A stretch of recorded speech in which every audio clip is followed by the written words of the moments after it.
welcome back to MD Global Muscle here at the On The Rise Media Studio with me, your host, Giles Thomas. And we're joined all the way from Hungary, one of the classic superstars of 2023, Laszlo Karaly. No.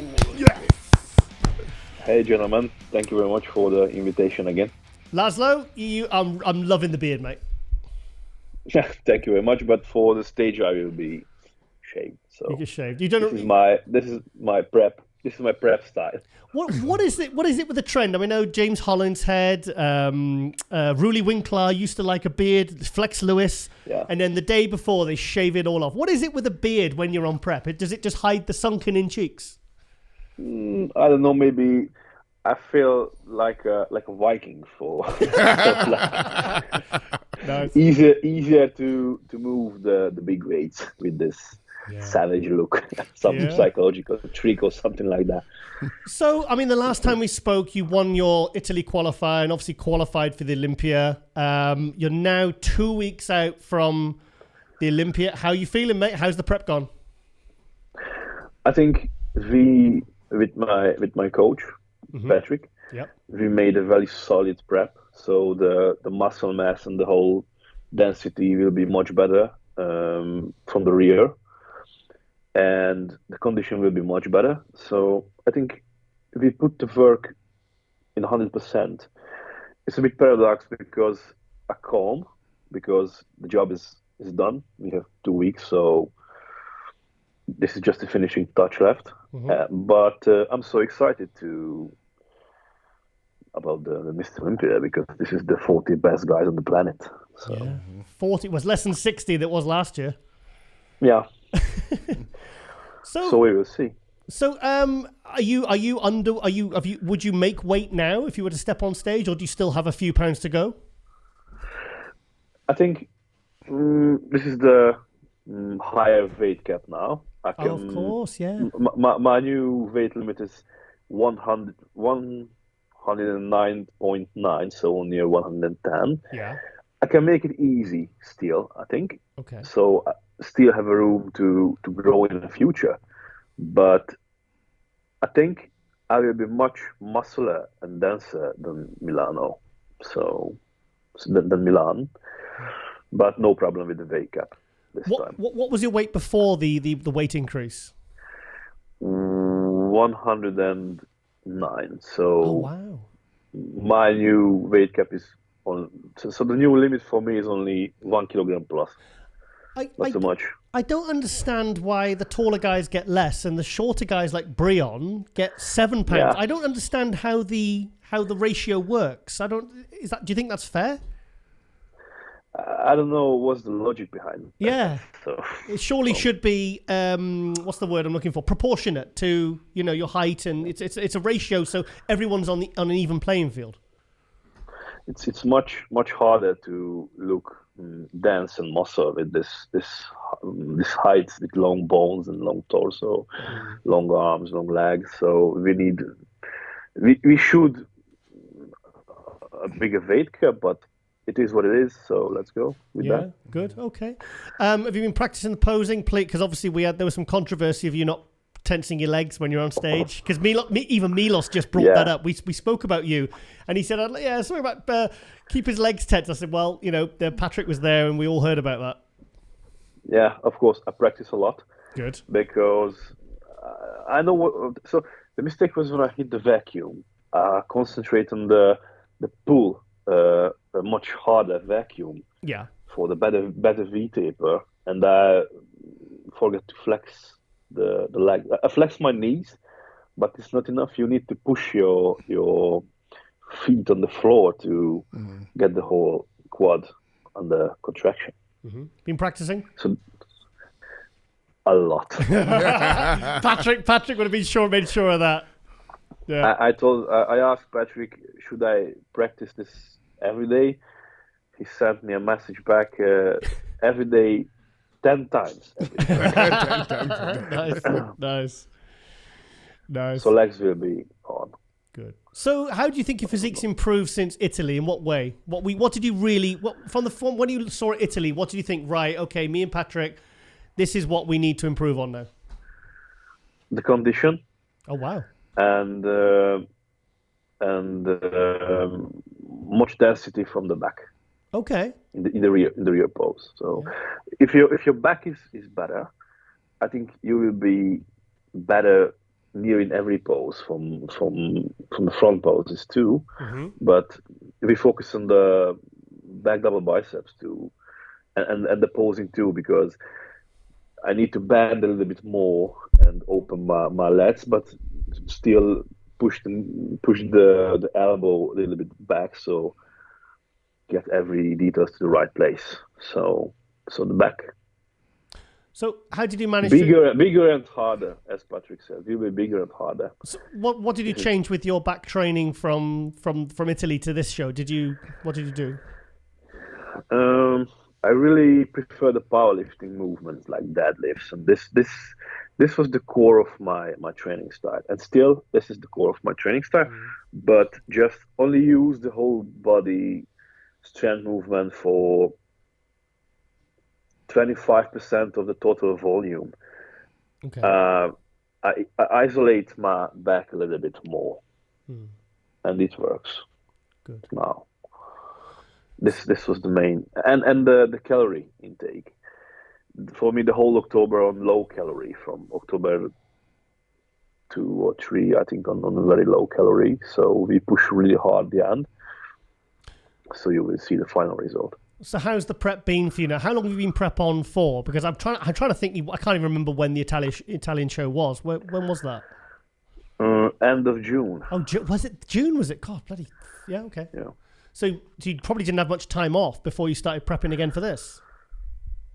2 or 3 weeks. Oh wow. How'd you feel? This prep? Yeah. It was fantastic. I think I changed a little bit my mentality because the much hype and the whole social media pressure and this kind of stuff, I focus on beat the book. The book means my training log. I always had the numbers and the sets and the reps I want to beat every week, every workout. So wow. I love this prep because this was the most detailed training structure I run, because I made a very good progression in my training, and my body followed that and adapt very well. So I changed my mindset to focus on quantity and go for quality, but not just in the training, in the mind. So don't focus on the date for the competition, the other competitors. I just want to maximum training output every meal in.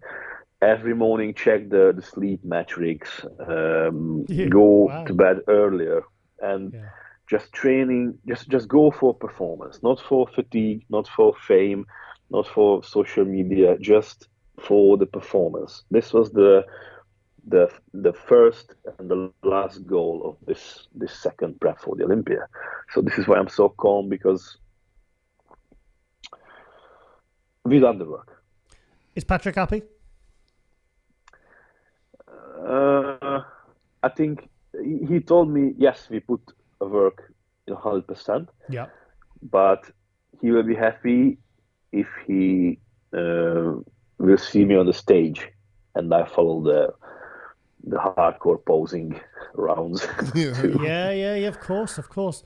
So do you have a goal in mind for what you'd like to achieve at the Olympia, or are you just thinking, okay, I just need to think about what I'm doing every day, not the end result? I think it's a very, very good feeling to the big names in the industries like you and Milos and Patrick and the other guys, comparing me with Urs and Chris Bumstead and all the top guys. But I want to work on the earth, not in the sky, to make it realistic. This is a 40 best guy. Let's go with for the best place I can reach, and I will be happy. I still have enough room to grow, and we will see. Let's see what happens in the Olympia. Yeah, because I mean, Patrick. I mean, I've heard people say that they think you could win the Olympia this year. They think you're the guy to beat Bumstead. What, I mean, obviously, you're going with this, like, okay, there's 40 best guys here. This is the Classic Olympia. How does that make you feel when you hear people saying something, you know, as a big an achievement that you could actually win the Classic Olympia? What's your feelings? I just don't know why they think that. Because Chris is so big. I think he's bigger than me. Mm-hmm. It's a very strange feeling when I always get this feedback. But yeah, it's a good motivation too. But it's a pressure too. Yeah, it's a very big pressure, because if I underperform this high feedbacks, this can be broke my mentality, and I don't want to burn out from the high social media pressure and this kind of stuff. So maybe this prep is very hard. The end is really hardcore, but I don't want to be an empty guy who burn out because too much social media pressure on him. I want to enjoy my training after the Olympia. I want to compete again. I want to beat the book in the next prep, beat my numbers, and I think this is the key factor to reach a good place on the Olympia. Just focus on the work and enjoy the work. I know Patrick's got high expectations, because I tell you how I can tell, because he's posting a lot about you. He's doing lots of posts, and that's when I know he's impressed and he's really has high expectations. So I mean, obviously, as an athlete, maybe that is a lot of pressure, maybe pressure that you don't actually even want to think about right now. Patrick taught me a lot of things about that, and he not just pushed my body to the next level, pushed my mentality to the next level, because every time I lost the focus and speak about the other guy's condition, other guy's size, he just sent me one message to please focus on the work. Please focus on the work. Yeah. As maybe one of the greatest philosophy of a big company have, the Nike, just do it. This is one of the biggest. This is one of the biggest philosophy of life. Yeah. If you want to be calm, if you want to reach something, just do it. And this was our tactics. If I worried about the condition, he told me, I will worry about the condition. You just focus on the training output. So no message, no any magic. Sorry. So when are you flying out then? Because a lot of the athletes now are starting to fly out literally in the last couple of days. What about yourself? Next week. Next week. Okay. Next week, yeah, around Wednesday. Okay. Are you going to meet? Is Patrick going to meet you out there at around the same time, or? Yes, he will join me. Maybe one day delay. So we spend 1 week together before the Olympia. Yeah. It's enough. The peak week we spend together. Good. Well, that's good. That's good. Is that going to put your mind at ease having him there? Sorry? Is that going to put your mind at ease having him there? Yeah. It's make me calm. Patrick will be on my side. So. And then shave the beard off 2 days before. No, I will shave the beard before I fly. Oh, okay. Okay. So, are you happy that it's back? It's in Florida rather than Vegas this year? I'm too simple for that. For me, you're not bothered. No, for me, it's no matter, because I'm from Hungary. I'm happy at the countryside, so I don't have this kind of stuff. I need Vegas to show off. Maybe very good place and very beautiful, but for me, it's about the competition, not about the sightseeing or something like that. So have you enjoyed? So I want to go. Yeah. Yeah. So have you enjoyed this year? Because I've been prepping for a lot of it. How have you been in yourself? How's it been? For me, this year was the whole year about the bodybuilding. Right. And it's I think if you do something like a profession, like like a bodybuilding. Yeah. If you can be a better person in your profession is nothing. Okay. And this I enjoyed the whole year. Maybe it's physical and mentally. Sometimes it's suffer, but taught a lot of things about me. How hard can I go? Taught me more patience. So it was a very good ride. So I'm happy with that. I mean, normally as soon as somebody comes on the screen, if they're 1 or 2 weeks out from a big show like the Olympia, I can pretty much get a feel for their body language, you know, how they're feeling. Because I mean, obviously I've seen the pictures. I've seen you looking absolutely fantastic. And you seem very calm. You seem very relaxed. You seem sort of like, you know, you're sort of in control. Yeah, because I feel like that. Yeah. There's a lot of some hard moment in the prep when you a bit hungry, tired. For me, the problem is not the food. I'm okay with the food. I have enough on my plate, so I eat good quality meat, just a few rice, but I'm happy with that. Yeah. For me, the problem is when I feel tired, that tired. So this kind of tired, which you feel in the bone, because I believe, and I don't want to too deep in the knowledge of bodybuilding, but a lot of guys make a mistake when the really heavy tiredness is coming. They forget about the mechanical tension, because you need mechanical tension, muscle tissue damage, and metabolic stress. And they always cut the tension, which is the load on the bar. So if you just use if you want to use just another component, very high reps, chasing the pump, you will lose the muscle tissue in this very hard calorie deficit. So as the Dorian and Ronnie said, you need to push hard until the last 1 or 2 weeks. In the last 2 weeks, you can cut back 45%. Yeah. But until this, you need to push hard. And with the cardios and a lot of calorie deficit, it's sometimes it's hard to go heavy. But welcome to bodybuilding. I always found the first week harder than the last 4 weeks, because by the time you get to the last 4 weeks, you're looking good, you're feeling motivated, even though you're tired, but your mind is in a routine. You're used to the hunger. You know exactly what you're doing. You've got your body almost to that point where you're ready to be, you know, contest ready. And I always found that, because some people, they really struggle in those last 4 weeks. And I always thought that was the most exciting part, because that's the bit where it's the fine tuning.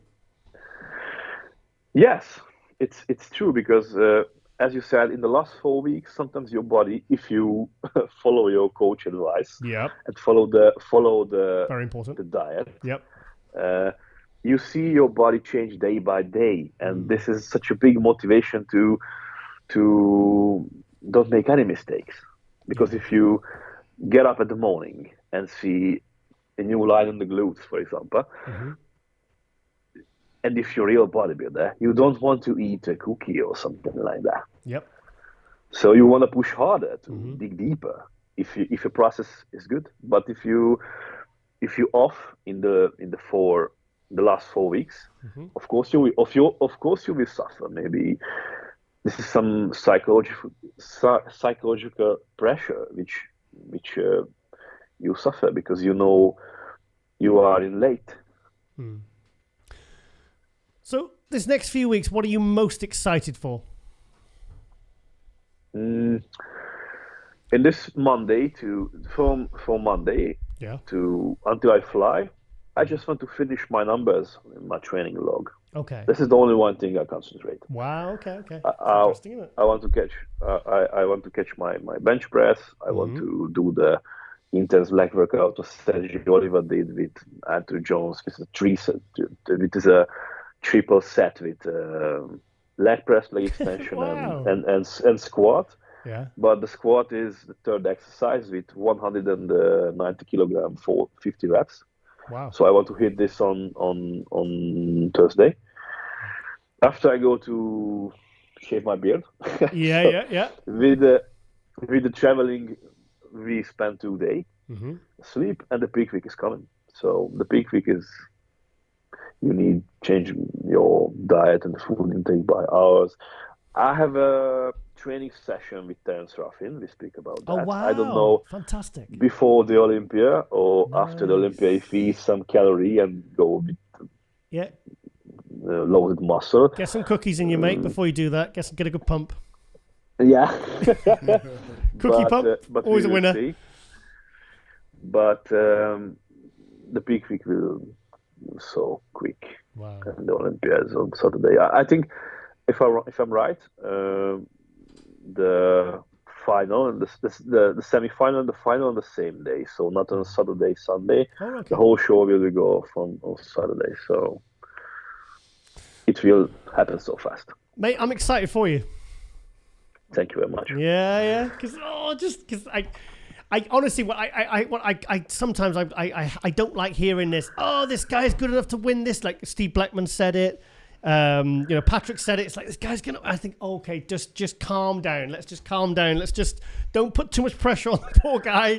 Let's just get him. But it sounds like you're really focusing on what's in front of you that day, rather than the end result. It's like you're entrenched in what you're doing. You're talking about your training now still, and you've got the Olympia in 2 weeks, and all you can think about is going to the gym and doing this for squats and doing that for bench press and stuff like that, and getting your logbook, and I think that's the right attitude, mate. For maybe it's right or not, but for me it's extremely helpful and make me calm 100%. Keeps you calm.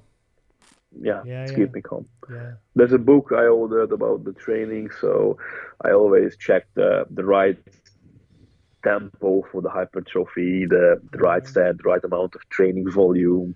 So this helped me, and this is just kick the competition stuff out of my life. Good. Just good. Well, mate, I want to wish you all the very best for the Olympia. We're watching it on the live stream. I'm super excited. And also, did you like your article I wrote? I love it. So go for that. He did mess me back. I thought he hates it. we ordered the magazine to my country, and we get it. So good. So thank you very much. Good. And also a big thank you to Jonathan Morio for supplying the awesome photos from your show in Italy. Yeah. Good. He's a good guy. Well, He's a good photographer. Another happy customer. Yeah. 100%. Good. Because I wrote it and I thought, I hope he likes it. I hope he likes it.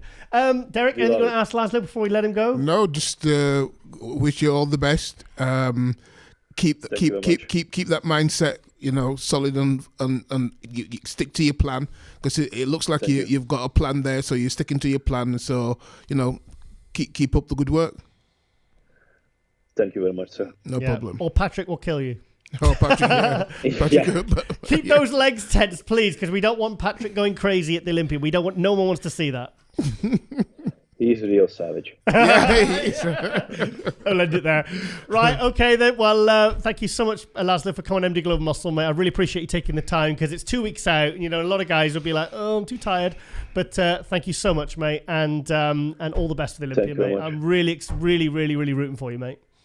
And I hope after that we speak about the good result. Yes, definitely. All right then, mate. Well, I'll drop you a text anyway when you said Vegas then, Orlando, and like I said, all the best for the next 2 weeks, mate.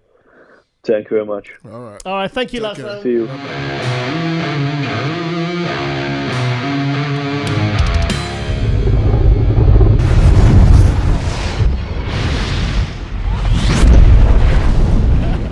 Hey, Derek, good to see you again. Yeah. It's been a while, and we are now less than 2 weeks away from the Olympia, so we have a lot to talk about. Definitely have a lot to talk about. Oh my God. Where do we even start with Olympia? Okay, then, let's get straight to it. I want to talk about your boys here. Yes, thank you so much. First, I read the article as soon as I get it. He's delighted. I'm glad that you kind of mentioned you're like Samson Dauda hater, because I'm labeled to be a hater of everybody else. But no, I know exactly what you mean. Listen, you've been expert in the sport, and even you were shocked with the progress. Yeah. And I'm glad that you mentioned how shocking that progress is. So on that note, both Samson and I wanted to tell you, just keep imagining that progress continuing. And if he did what he did to the Arnold Classic 2022, then to the Olympia the same year, and then in 11 weeks, 2023, Arnold, I want to have your wildest imagination think what he can look like at Olympia 2023. Thing is that kind of progress maintainable? Can he keep progressing? Well, listen, for some people, yeah, and you've been around for a long time. Some guys hit the plateau and you can hardly see the changes. But if you watch dynamics of his body, you mentioned from Korea when he went there and was stuck 2 weeks in a hotel room, and he lost that show to Korean guy. And then, going there to the first Arnold Classic, you didn't expect much. He climbed up as much as fourth, and then to Olympia. There was that structure, Nigerian genetics, beautiful body, but he's still 6 foot and needed to grow into his frame. He needed the wider shoulders, he needed the wider back. And now you see, as he's filling it up, you appreciate his aesthetics even more. Some guys lose that aesthetic component once they start getting bigger. Samson is still actually getting more aesthetic as he's growing. And I do know that I'm talking to the condition guy, and that you always want to see the condition is number one priority. And we're going to bring more conditioned Samson at Arnold Classic, that's for sure. It is just like a few things in perspective. How far do you go at the expense of everything else, right?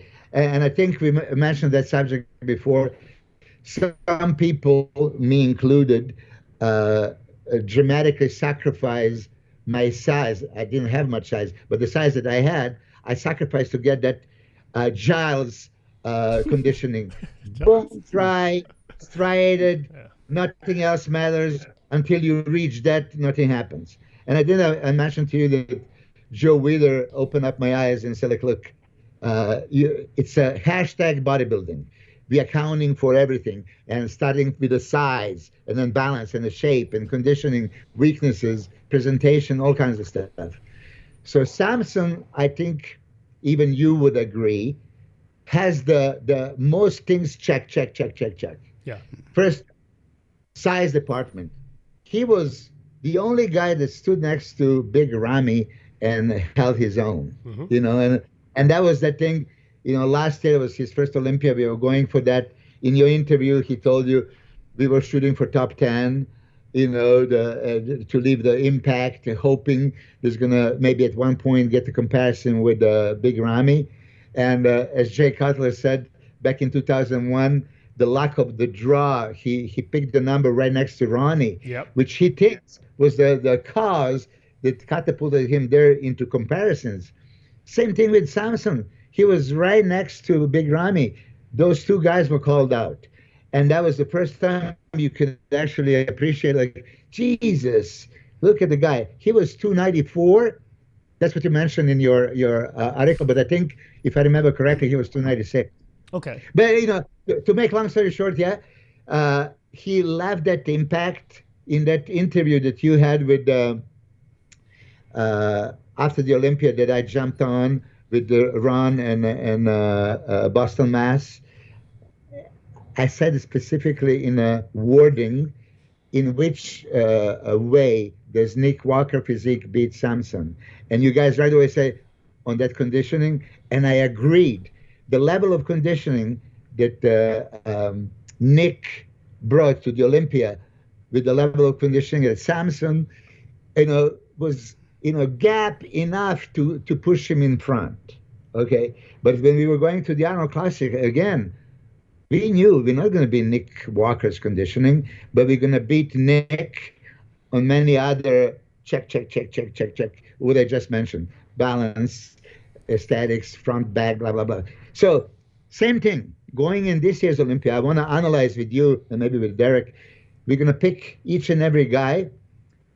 Samson and I strategize how to beat anybody in any or particular pose. There are some poses we're not going to be able to match the guys, but as an overall impact, I think we have enough tools to win this show.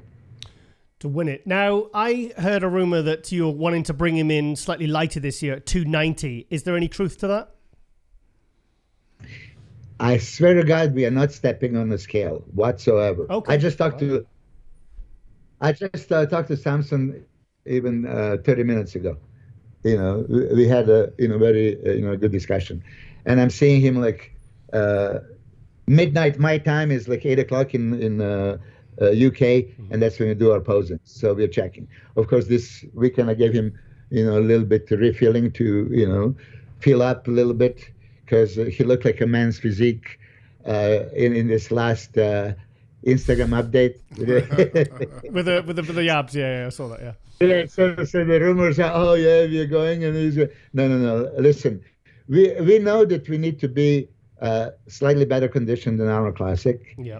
But we still have to bring all the attributes of the beauty of his physique, that aesthetics and shape and width and thickness, right? Mm-hmm. He's improving his back, and I don't know if you pay attention to those things. Most of the guys, when they post pictures and videos, they put their strongest poses, the best body poses, the things that emphasize their physique. Samson only poses back double bicep. He is like Arnold back in the day, if this is the truth, that Arnold cut up all the pants, showing his weak calves. I think that's a good story, but it's not much truth to it, right? But so anyway, Samson is right where he's supposed to be. He is so zeroed in. I mean, last year he told you he was hoping for top 10. Yeah. And top six was like, oh my God. This year, when we even talk at top 3, it's unbelievable result, right? Mm-hmm. But he only thinks of winning. Wow. So he's literally got that in his mindset now. Oh, he is dead set that he is going there to win this show. Yeah. Do you think beating Nick and say Andrew Jacked at the Arnold Classic has given him that kind of confidence that he can come in and win it? Absolutely. Look, I mean, I know that you and I had those debates, and I'm never going to say I'm right, you're wrong. You see, the values and something that, okay, Andrew Jack could maybe beat him in a little bit better conditioning there. And, whatever, Nick. Look, hashtag bodybuilding. That's what I'm saying. We're going to apply first filter, size, next filter, balance, next filter, the aesthetics, next filter, conditioning, all these kind of things. Back in our time, when you were, watching 90s British Grand Prix and all that stuff, we had a symmetry round specific for balance, shape, aesthetics. Mm-hmm. And you would be judged there. Mm-hmm. And then you have muscularity to show density and muscularity and conditioning and dryness and all this kind of. You had that. When I argue with Bob Ciccarello, he says, Milos, wake up, man. We're still judging all those things. You just don't. It's not classified per round. And you could see that now they're doing a little bit more of those quarter turns. So they're paying a little bit more attention. So look, if you access the size, balance, shape, these 3 filters first with the Arnold Classic top 3, Samson, Nick, and Andrew, okay? Yeah. They could possibly beat him tad on conditioning, but not on anything else. And he would be quite dominant. I love Andrew's shape as well. So, when I look at Andrew's structure, is there balance? But balance, legs are not there. So you cannot compare. And balance, especially balance upper body and lower body, is huge to overcome. right? So there was a Ken Taylor, IBB judge back in the day, the first judge that I ever talked to, in the 90s, and he goes, Milos, you know what they're looking for first? The weaknesses and disproportion in imbalances. That's what we look. So now, go ahead. I had a conversation with Ron Harris the other day, and I said, Ron, it kind of dawned on me as we were talking about it. I said, at the Olympia last year, who apart from Nick Walker, Charles Griffin, all those guys in the top sort of 12, 14, who actually brought their best conditioning? Because that wasn't Hadi's best conditioning. That wasn't Derek's best conditioning. Ramy wasn't his best conditioning. Samson, we know, could have been harder. So is conditioning becoming less of an issue than maybe it used to be when it comes to the judging criteria? And obviously Samson won the Arnold Classic, and yes, he wasn't shredded dry, but yet he won. And it was, so do you think conditioning is becoming less of an issue now? I know you'll be happy about that. Yeah. Because, look, as much as this is not going to make you happy, right? Because you're a conditioning guy and you have to, have a Giles seal of approval and stamp if it's, and I know how you think. Yeah, yes. That's what I like. The same guy, whatever condition or same guy, super condition, he has to be super conditioned. But that super conditioned guy that's going to lose some fullness and with that, the balance and aesthetic and wow factor. And, these are kind of things that you have to consider. Yeah. You mentioned yourself, I don't even have to, was Hadi best? That was his worst condition ever. Yeah. Every time I've seen him, he was in way better condition. Yep. And guess what? He was not winning. He was not winning with a crazy condition over Brandon Curry. Okay, Brandon Curry beat him every time, and last time he showed up a little bit bigger and beat Brandon Curry. So Hani Rambo, thought of those things. I see, and that's that predicament for them. They know they're not going to oversize, and be the Samson. So they're going to probably have to go with a little bit crazier conditioning. So it's all going to play, within 2 weeks what is happening. But Derek was not super conditioned, but it was good condition. Especially, he was crazy conditioned from the back, which doesn't make sense. Yeah. Right? These kind of things.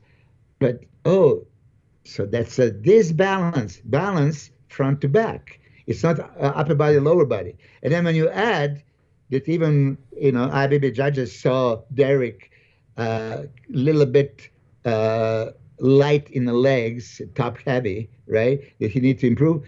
There are some improvements that they need to make. And I'm going to just say that not just that Samson is shooting for first place, he will be devastated for anything other than first. Wow. So is Nick. Yeah. So is Nick. Nick Walker is going to be devastated. So is Derek. He's going to be devastated. So is champion Hadi, right? So this is the beauty of it. I mean, they are going on a stage, and we can all have our favorites, and you guys are going to say, you're a biased coach. Look, an example, I just said this to Dave Palumbo. I was never coaching Hadi. By the way, I need to mention this. He's Hadi Chopin, not Hadi Chupan. Oh, is it? It's confirmed. Okay, yeah. Oh, so, wow, okay. Yeah, Hadi Chopin. Chopin, okay. Chopin, yes. Which is very important to say. So I said, for me, Hadi won 3 Olympias already. So, of course, if I would be his coach, you're biased coach. So here is an example of how non-biased I am. Hang on, you're saying 2019, 2021, am I correct? Yeah, 20, exactly. Okay. 19 and 21. 21 and obviously 22. Yeah. This is, so I just appreciate, I respect him, but I'm not his coach. Yeah. And I was saying he should have 3 titles. If he would be my guy, right? Here the Milos is talking, you're just favoring your guys. No, I'm just analyst. And I love that you are such an analyst yourself. But I know that when I'm talking to you, I'm already talking to the guy that prefers conditioning on the one side rather than these. But I want you to look at the bodybuilding as IFBB, International Federation of Bodybuilders. Bodybuilders. It was not muscle building. It was bodybuilding. And then when you look at the evolution from Sergio to Arnold to Lee Haney to Ronnie to okay. So one thing that you see, Sergio, the biggest guy at the time, Arnold, the biggest guy at the time, Lee Haney, biggest, Ronnie, biggest, Jay, big Rami, So this is how I think. Last year, Rami was the champ, and he didn't really deliver. Samson was he was not crisp, sharp. I think that Samson, in his Arnold Classic condition, could have won the contest last year. Okay. If these kind of things, right? Because now judges were just facing, what do we have? We have really 212 guys that picked up another 10 pounds. Yep. Another 15 pounds, right? Mm-hmm. Yeah, still 212. Size matters. As I mentioned, all those guys, Sergio, Arnold, Lee Haney, right? It's still open, so it's still a muscle show. It's still, yeah. I said, let's make up your mind. I said, it's not muscle building, it's bodybuilding. If bodybuilder with the great shape and aesthetics has so much thickness and muscle mass, right? And a width, and now he should be favored over the smaller guy, Arnold Franco. Lee Haney was saying, the big guy, tall guy beats, good smaller guy. I would love to see a tall Mr. Olympia. I would love to see a 6 foot Mr. Olympia like Samson. I'm biased with that one as well. Who wouldn't? Yeah. To me, it's like he's like a modern Lee Haney for me. Yeah. Who wouldn't? Yeah. I'm serious. And this is maybe not fair. Listen, I wish I was taller, right? And so the guys that don't have a height, there's nothing they can do about it. So they would like to have their chance. And look, Hadi won, and Derek has a legitimate chance of becoming a champion. Yes. Yeah. But still, when somebody walks into the room, you want to look and say, I see why this is Mr. Olympia. It has to be that imposing,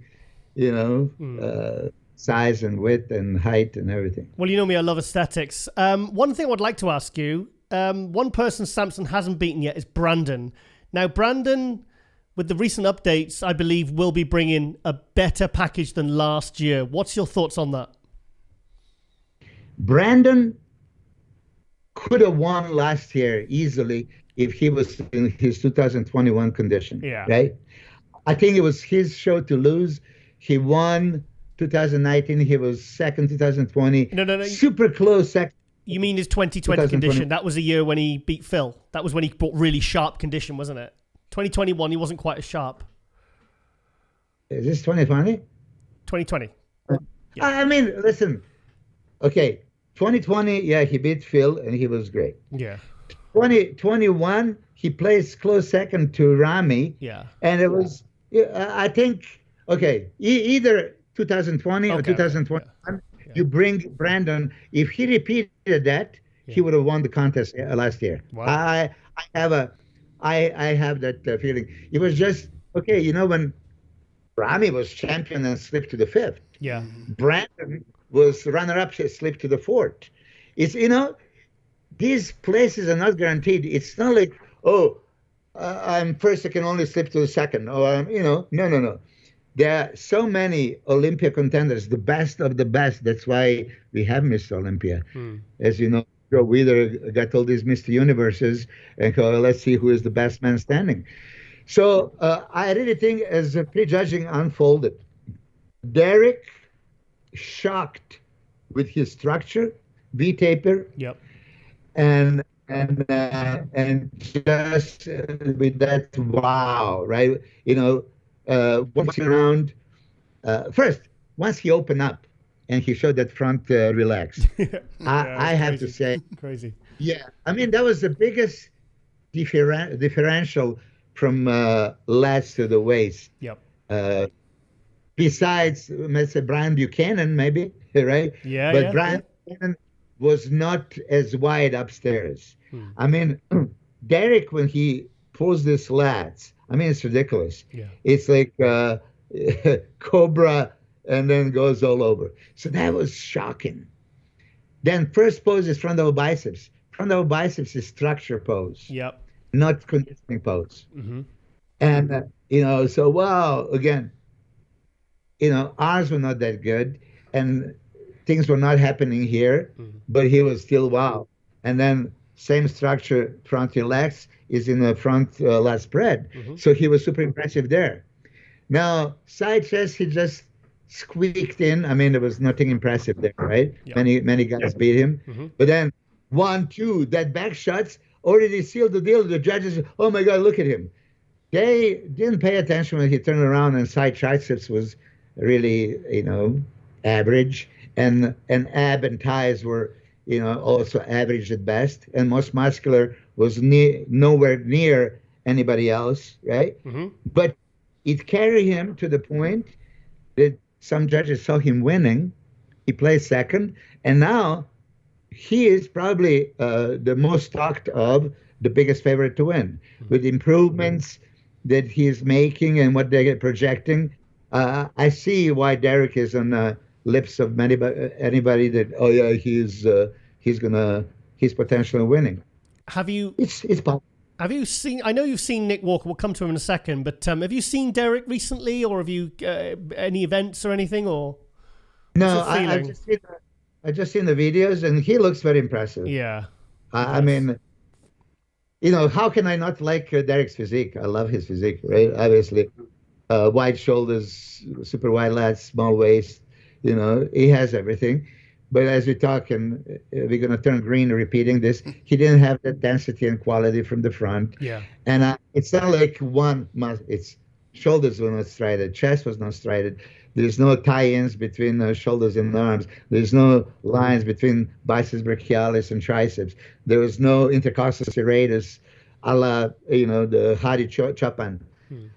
Abs were not that deep. Legs were not that great, So, if you really put him through the scrutiny and analysis, yeah. If you go over, the structure and shape is beautiful, okay, and he seems like he has so much size because of the width. Yeah. Right? And then the depth of the back is also crazy. So, look, Derek is going there, and he would be devastated if he doesn't win. And I'm sure that he's training with Hadi, that Hadi doesn't want to let his title go. And Samson, like I said, to place top 3, anybody in the world would be like, oh my God, being top 3 in Olympia. Yes, and we would be happy. But no, Samson already is telling me he only sees one thing only. And that's what we're going for. How, obviously, since the Arnold Classic, we haven't seen Samson on stage competing. How do you think his physique has improved or changed since then? More quality, more than there is definitely a new level of hardness, new level of dryness, yes. Size-wise, you see, and this is how it is.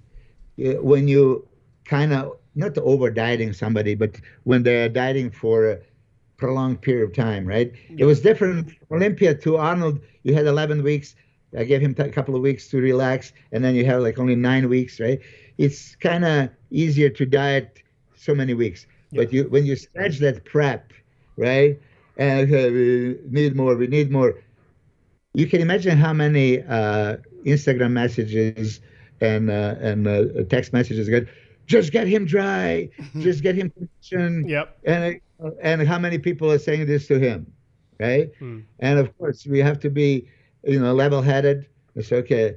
We want the best of each world, and I think that right now, 2 weeks out, he's exactly where he's supposed to be. You ask for the weight, I wouldn't be able to guess it. I don't really care. Okay, good. I don't really care. Dennis James will say, "Oh yeah, bring him 280." I say, he was 280 3 years ago. He was born 280. Yeah. So it's not a scale show. They don't step and then the digital number above their head says that their weight. Yeah. It's not a DEXA scan, weight loss, right? It's not the dehydration contest either. I think it's because from 2021 when he was 270, it was 280, then 290. I think it's just we've seen this progression, and I think we've got to also realize that progression isn't just about the scale going up. Sometimes physiques can be, and like you said, you're not even looking at the scale anyway. I mean, regardless of whether he's lighter or heavier than he was at the Olympia last year, you know he's going to be improved. Yeah. You are the big fan of Kevin Levrone, right? Yep. So if you ask Kevin what was your best ever, he would tell you 93 Night of Champions, much smaller. He would tell you 93 Night of Champions, 92. And I was there 92 when he won. It was quite small. You ask Ronnie Coleman, 98 Mr. Olympia. I know, right? I know. When he said that to me, I was like, no, Ronnie, no, 2003. 99 or 2003. Okay, Jazz. But this is now what I always wanted to tell you, I always forget. So you're a conditioning guy. Yeah. Okay? Yeah. So now you question 98 Ronnie Coleman's condition and 99 on 2003 condition. It's not comparable. Do you want me to tell you why? Tell you why. I like the 99 because, yes, it was slightly less conditioned, but I felt like his shoulder to waist was ridiculous that year. And then 2000, the waist started to get a little bit wider. And then in 2000, and I like 2003 just purely for the freak factor. Okay. But this is what I want you, when you're alone in your room and think about it. Damn, you just told me, if Samson was conditioned like Ronnie Coleman was 98, I prefer that. Oh, yeah. But, he looked at 99. Oh, yeah. Right? Mm-hmm. Bigger fuller. So, but these are kind of things that, hey, this is Mr. Olympia, a lot of money, legacy, prestige, all this. This is online. So if you just go blindly with, oh no, we're going to drive you to the desert. That's it. That's our only thing. Well, really. And then you lose that pop. And what makes your body what Samson Dauda is. Well, if he gains that conditioning and he loses that pop, then you might have to compare the fit pictures and say, okay, that physique arguably, say the Arnold Classic look was arguably a better look. You don't want to gain condition and lose fullness. Do you know what I mean? We don't want to see that because Samson's got that really nice aesthetics, which he's going to have whether he's full or dry or whatever, isn't he? Yeah, but you see, I mentioned this. He cannot really look flat, even if I try to. Oh, okay. In a sense, in a sense, yeah. I noticed this with him. But 2 years ago, his shoulders were not as wide. Yeah. Right. There was instances, as you said, after I started working with him after the Korea show, and he needed to expand. If you look at Arnold Classic UK with the Nathan Diasha, I just seen comparisons not long ago. It's like it looks like a different Samson completely. Like now, everything that he expanded, created is now he's a static freak. And this is what he's trying to say with this men's physique, aesthetics and waistline, and open bodybuilder 295 to 300 pounder, size. That's what he's bringing. So, when he was at 330, I know obviously his waist isn't going to be 28 inches. And I said to you a few months ago, I said, people are sort of saying, "Oh, make sure he doesn't blow out the waistline." And I asked you, and you said, "No, we're not." Now, I saw that picture the other day, and I know he's got a nice waistline. But, can you just confirm that looks good? It is. Listen, okay, we looked at Ronnie Coleman, right? And expansion upstairs also meant expansion downstairs. His waist grew. Yeah. So it's, and when you look at some other guys, maybe that's it. And judges are pinpointing, in every show. And they're telling the guys, I have some guys, and I heard from the other guys, the judges, after the prejudging and finals, told them, look, your new gain size came at the expense of a midsection that we don't want to see. Yeah. We would much rather see you the other way. And that's hashtag bodybuilding. That's what I want. That's what I like. So Samson keeps his stomach in. That's good. And not just stomach. His abs are going to be best you've ever seen. I mean, I see him constantly, and last Olympia, like even Arnold Classic, I could hear Tyler Mannion criticizing him a little bit, like side triceps. You didn't keep your abs flat, and they're watching for that. Yeah. That's all they need to see. They all need to see you at your worst from front, side, back, right? Mm-hmm. And from the side, and then those transitions, as we talk about, Phil Heath lost on the transitions to, because he was letting his stomach go, and now it's way too visible, and it's noted. And how can I, judge him without pointing this out? Yeah. So everybody there on the stage, and I've seen, I don't want to mention the names because then they get like so mad at me, but they hit the pose, relax, and hey, you're on the stage from beginning to the end. Transitions, are just as important. You glue your stomach to the spine. You don't see from any side your leg, side tricep, side chest. If they let go, you could see it. Jake Atherton, like the only time that he lost, like 2005, side control, and it was visible. I said, like, look, Jay, I've noticed in microsecond, and I'm not even trained judged. Mm-hmm. Trained judges, they're going to see all that. Mm-hmm. And okay, now I have a reason to penalize you. I have I have a, conditioning is maybe another, this and that. And now you can slip from first to like fifth, like Big Ramy. Yep. Or anything of that nature. I see 7, 8 guys. I see 7 potential winners. 7? Any of those guys, 7, yeah. 7, wow. Wow. Can Hardy win? Absolutely. He's first favorite. Mm-hmm. He is first favorite to win. Can Derek win? Of course. Some judges also already saw him winning last year. So with improvements, when you think, I improve, I'm bigger, I'm more, why should I not win? Well, maybe if somebody else improves more than you improved. The third, Nick Walker. Nick is going to be devastated if he doesn't win. I mean, I never felt anybody projecting that confidence. So, obviously, you're both in Vegas. Have you seen Nick? Because I was speaking to Kamal, and Kamal was like going on about all the improvements that Nick had made in his chest and his legs. And I'll be honest, I mean, he always looks good, but I didn't see major improvements in what I was seeing. So you've seen him firsthand. What's your take? Yeah, he improved both. Okay, good. Okay. Yeah, he improved chest and back. And I'm going to say this also. When he won that Arnold Classic that year, right? Yeah. As much as Selico, I didn't really like his structure. He's dominated. He was so powerful.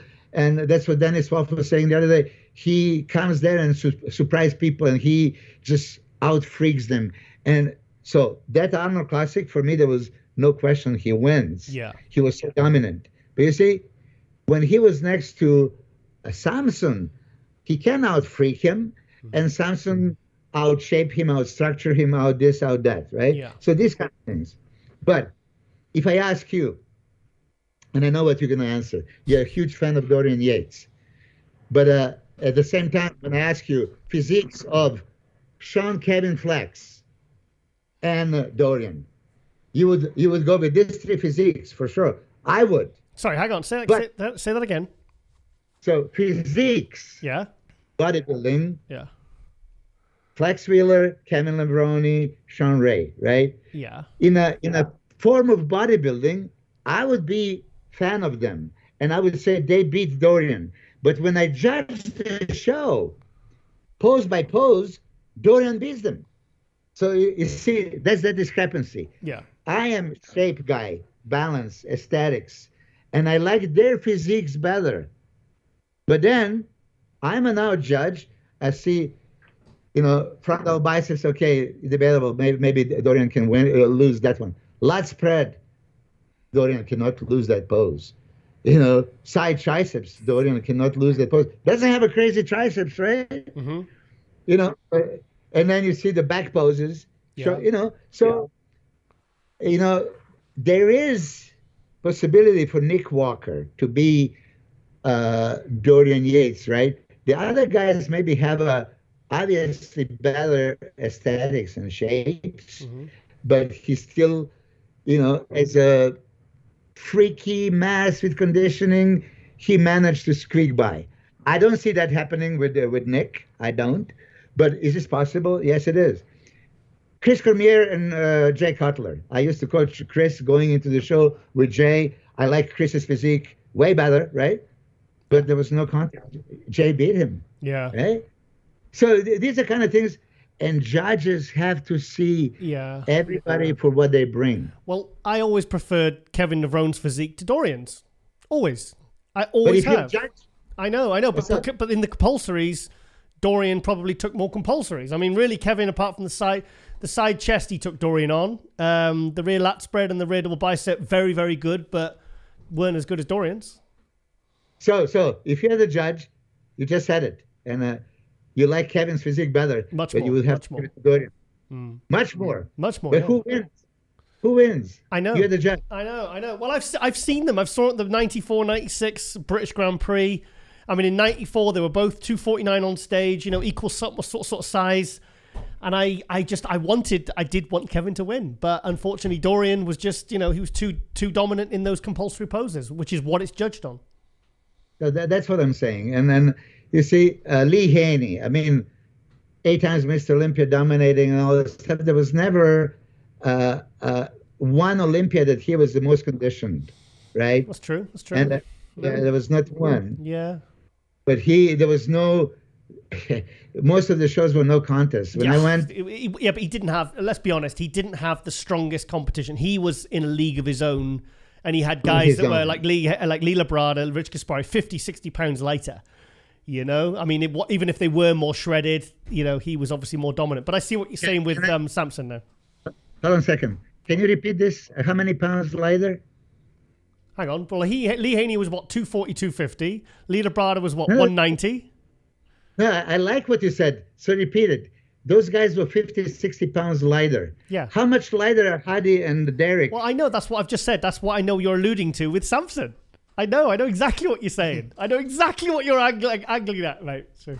But, I'm not arguing stupid points. I'm just speaking the facts. Yeah. And then I am a biased coach, and I see what I want to see. No, I'm just really analytical. I like Samson's chances. Even if he's out-conditioned. Like, I was telling you this on the way to the Honor Classic. The Nick Walker is going to out-condition Samson. We would already sign for that. Yeah. Okay. It's not going to beat him. So yes, Hadi and Derek, they both have a very good chances to win.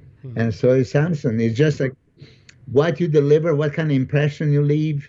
And I mean, Lee Haney agrees that the most look-alike to any, it's Samson Duda. Yeah. It looks like him. And, I do remember 88 when they walk on the stage and he just opened up. Yeah. There was, you see, they say in the IBB, you cannot place if you're not compared. So you have to have that one comparison. And that's the only reason why they actually pull him out to compare him. Wow. He could have just stayed in the lineup for a few minutes. Okay. Yeah. Pack up, dress up, watch the show. The show is for the second place. Yeah.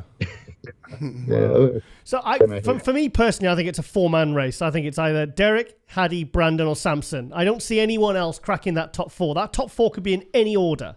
I don't see anybody penetrating that. What's your feelings? Yeah. Well, you said 7, so I'll tell you who can. So I kind of digress. I start talking about Brandon. Brandon is tremendous. He has a chance if he really delivers. He's older. You know how it is with age. You can't really bring up the legs. So that's the always question, if he can or cannot.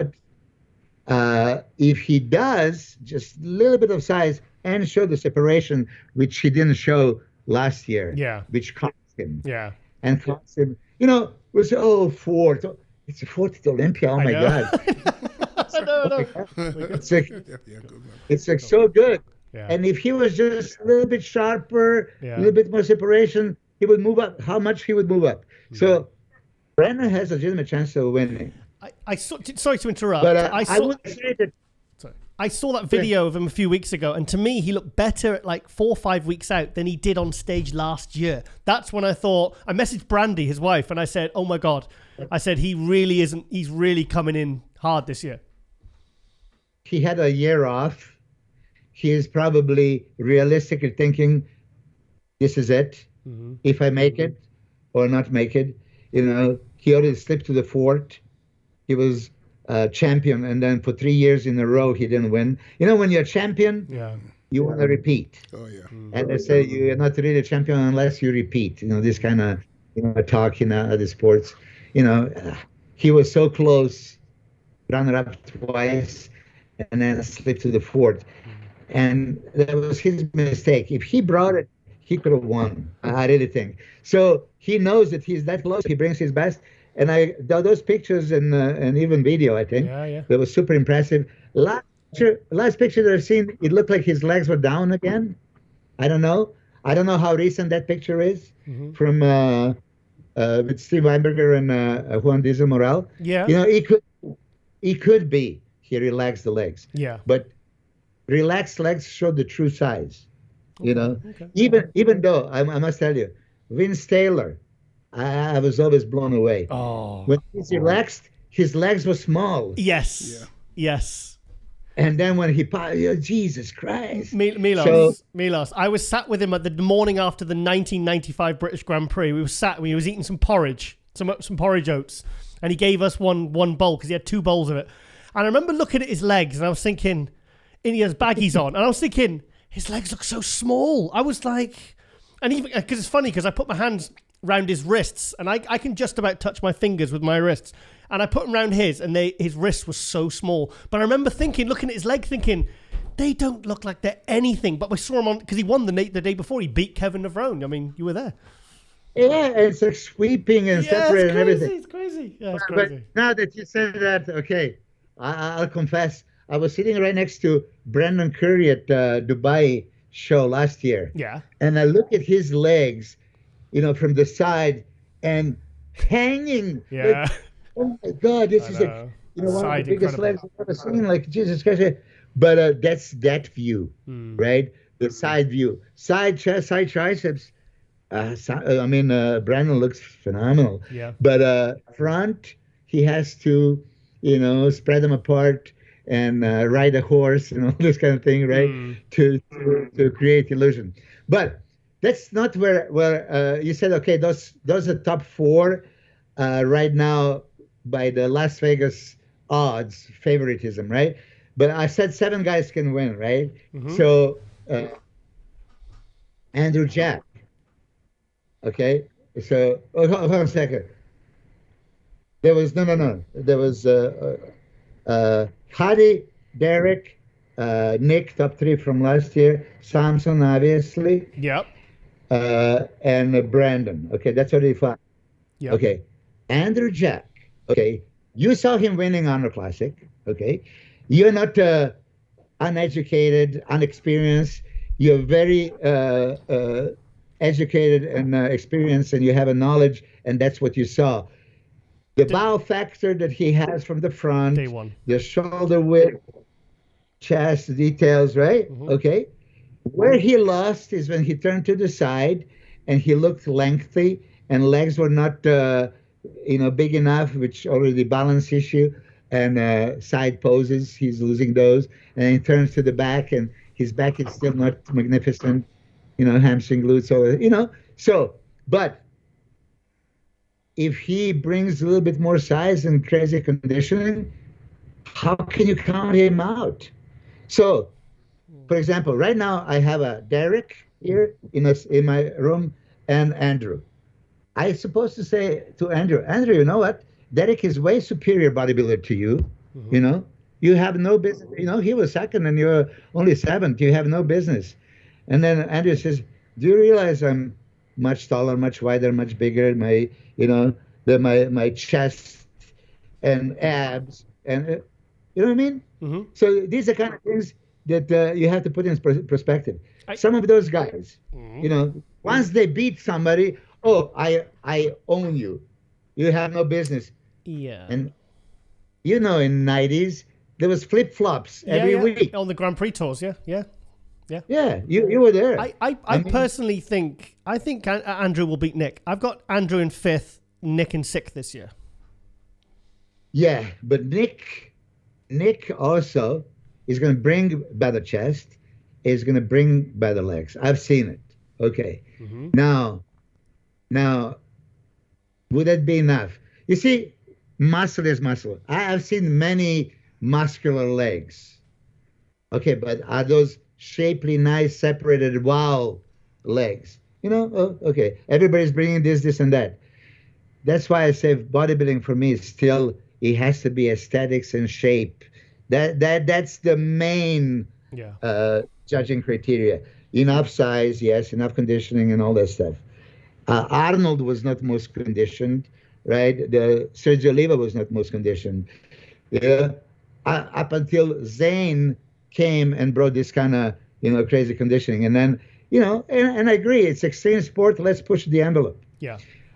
Andrew was not conditioned in the first couple of shows, like Texas, Pro Debut, but it was, oh my God. And then he came you saw him at Arnold, UK. Yep. And guys will maybe expect, it was, carried by his shape and structure. He was still not conditioned. Yeah. Now he's bringing conditioning, right?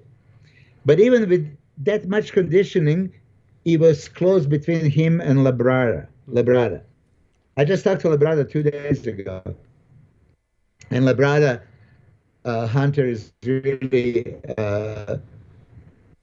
under 100% conviction. He's going to bring his all-time best. Okay, good. And his all-time best, with much improved back, going all the way down to the lower lats. We discussed it before. He didn't have the lower lats insertions. Now that back double biceps looks ridiculous. Those arms, look ridiculous.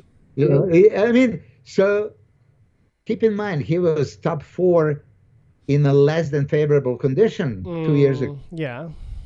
In less than favorable. Okay. I've got him 8th, 9th. Say what? I've got him around 8th, 9th, because I had Nathan in 8th if he could have got there, but obviously you know what happened with Nathan. Well, it's going on right now. Yeah, I mean, really, people are going to say I would have something against Nathan. I love Nathan and his physique and everything, but Nathan do still have structural issues. Way too long of a torso, way too short of the legs, visible in way too many poses, but Nathan would be, of course, competitor with Labrada and with everybody else. Mm-hmm. But those little variants now can put you to 1st and to the 10th place. Yeah, it's Olympia, isn't it? It's Olympia.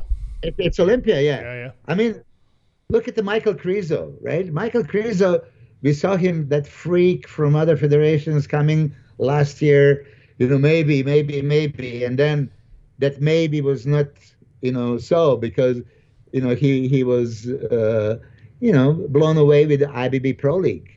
I mean, that's why we are IBB Pro League, and those guys are just not comparable. Yeah. But he's one of those few that could do something. Crazy density through the upper body, crazy arms. Mm-hmm. The V-taper was missing. Conditioning was not so great. I think so. Right now, last year. Oh, sorry. Right? Okay, yeah, sorry. Last year. Yeah. Now his conditioning looks like, oh my God, it looked like, next level. The skin. Yeah. Transparent. Do you know, isn't it nice to see that level of separation in arms that big? We all love that, right? Yeah. That outside shot when he does it's like feel heat. Yeah. Like separated, really deeply separated. Separated. Awesome. Like, oh my God, freaky. He just needs to 98 running. Improve a little presentation. That's kind of. So I think he's going to be also. Do you know what though? I mean, you talk about presentation. Maybe we talk about the compulsories, but for me, I really liked his posing routine. He really put effort into it in the Spain show. If you actually watch his posing routine, it's actually like, okay, I'm seeing big improvements here. So maybe he could improve. Like for me, I think the king of the compulsories right now is Nick Walker. I think he's the first in the pose. He's the last out of it. He holds it. He doesn't do 10 variations of the same pose. He looks very confident. I think a lot of other pros could learn from him, you know, the way Nick Walker, the way he hits those. I'd love to see Krizo do that because he's very fidgety on stage. I saw him in Prague last year. Yeah. They like Hadi Choopan's posing. You know, I know, talking to a few judges, and Hadi is a master on the stage. He hits it right. I think that now when I go down, Brandon Curry, of course, is a great poser. But you see, when you have to hide something you don't have, like legs, the frontal aspect, you know, like I had to show my arms, right? And, you know, so I can pose all I want. If I don't have something, like, how can I hide it? You know, so Samson is a master. I mean, I'm watching now Samson. He is posing 30 seconds each pose. Wow. And 30 seconds. And this is interesting, right? I told him, like, man, okay, I would tell you like 10, 15, right? Because 15 is the longest they can hold you into the pose. Yeah. Right? Why go 30? And then he goes, first, why not? And then I said, like, you know, if he can condition himself for 30 seconds, then 10, 15 seconds are going to be a breeze. First in the pose, last out of the pose, what you just mentioned, right? Yeah. And then watch him I have videos, leg separation. You know how, you know, you squeeze, look at Paul Dillette was 2 second separation and losing right away. Yeah. And then you got Lila Brada at the other end, who's just like a statue. Yeah, a statue. So Samson can hold it. So when you don't see the breathing from your stomach, which you can see from many guys, right? You know, just why I don't want to mention the names, but it's so visible. Oh, okay. You know, like Arnold back in the day, he could talk to Lou Ferrigno and, you know, shoot the breeze, but he would be all tight. I could do this all day long, right? So Samson is a master poser in general and mandatories. He went to Pittsburgh, and Jim Mannion and Tyler corrected him in a few poses, and it was a huge difference. And that just tells you, I mean, I like to consider myself an expert and a good poser, but I still have that tendency of, I see something that no. Show them what judges want to see, right? Yeah. Don't show them, I also think it's good. So he learned to hit the poses the way they want that. Like side chest has to be side chest. I was doing a front chest, you know how twisting. All this kind of stuff, which I had to create the illusion of a thickness, you know, because I was next to Ronnie and Flex and Kevin at the British Grand Prix, and they look like behemoths. But Samson has the biggest chest anyway. Yeah. He gained more in a classic side chest pose than turning around, you know. Side triceps. They don't want you to do that, turn around front triceps. And I'm going to tell you this right now. You're going to be blown away when you see side triceps of Samson. As a matter of fact, I'm going to send you that one picture. Yeah, send me. Yeah. No, I'm really looking forward to, because I feel like his rear lat spread has really, really improved. I think we're going to see big improvements there. And for me, I think potentially he could have one of the best rear double biceps. But from what I've been seeing in the last sort of year or so, I don't think he's quite there yet. Because I still feel like there's more. That's one pose that he could be sensational in. And I'm interested in seeing him at the Olympia to see if, because thing is, that's Hadi and Derek's kind of like best poses, you know, and the rear lat spread, you know. But I think the rear lat spread is going to be absolutely on point, you know. Yeah, I mean, listen, you know, you cannot expect, you know how when Dorian was asked about Nassar, somebody improved so much and all that stuff, he says he's not going to improve the back to the level, you know, that he needs to match me in a year, right? You know, so Samson is absolutely improving the back big time. Good. I'm going to send you this picture right away because, you know, Jay Cutler often texts me, and then he saw the Samson. Oh, is he going to be big enough? Come on. Okay, so Come on. I'm not allowed to share too many photos. I won't. No, I won't. I promise I won't show this to anyone. So this is purely self-indulgent. So jealous. Come on. Oh wow! Okay. Oh my god! When was that? When was that? Oh my god! His chest is ridiculous. That was the same day when that man's physique shot was taken. Wow. Right? Okay. That's cool. So it's just to put things in perspective, right? Yeah. I mean, when you think about it, if he's 290, 295, at 6 foot frame, where does that go? He has so much muscle. Yeah. I'll probably share a couple more pictures after the show. Okay, I won't show. I promise I won't show them to anyone. I mean, I've got you on Samson's back on that one. Yeah. Who do you think is going to be the one that's going to move up the most? And I mean, the biggest jump. Samson. Oh, you think Samson from 6th to 1st? Yes. Okay. I think. I mean, listen. Yeah. Hang on. 6th to 1st, because I got Crizzo going from. I think Crizzo could be 7th. I think Crizzo could be 7th. So that's 5 places. So you got Samson going. 5-6 places. Yeah, same. It's pretty same. I Samson do. and Crizzo, I think. Yeah, I do. I actually see also, Regan being able to move in top 10 and get a few notches higher. Yeah. How's Regan doing? Because I mean, I've been watching the updates and he's looking good. Actually, yeah, I supposed to call him exactly at 10 o'clock. And I had to say, okay, listen, I have to call Giles first. Sorry. Oh, sorry, Regan. We set it up.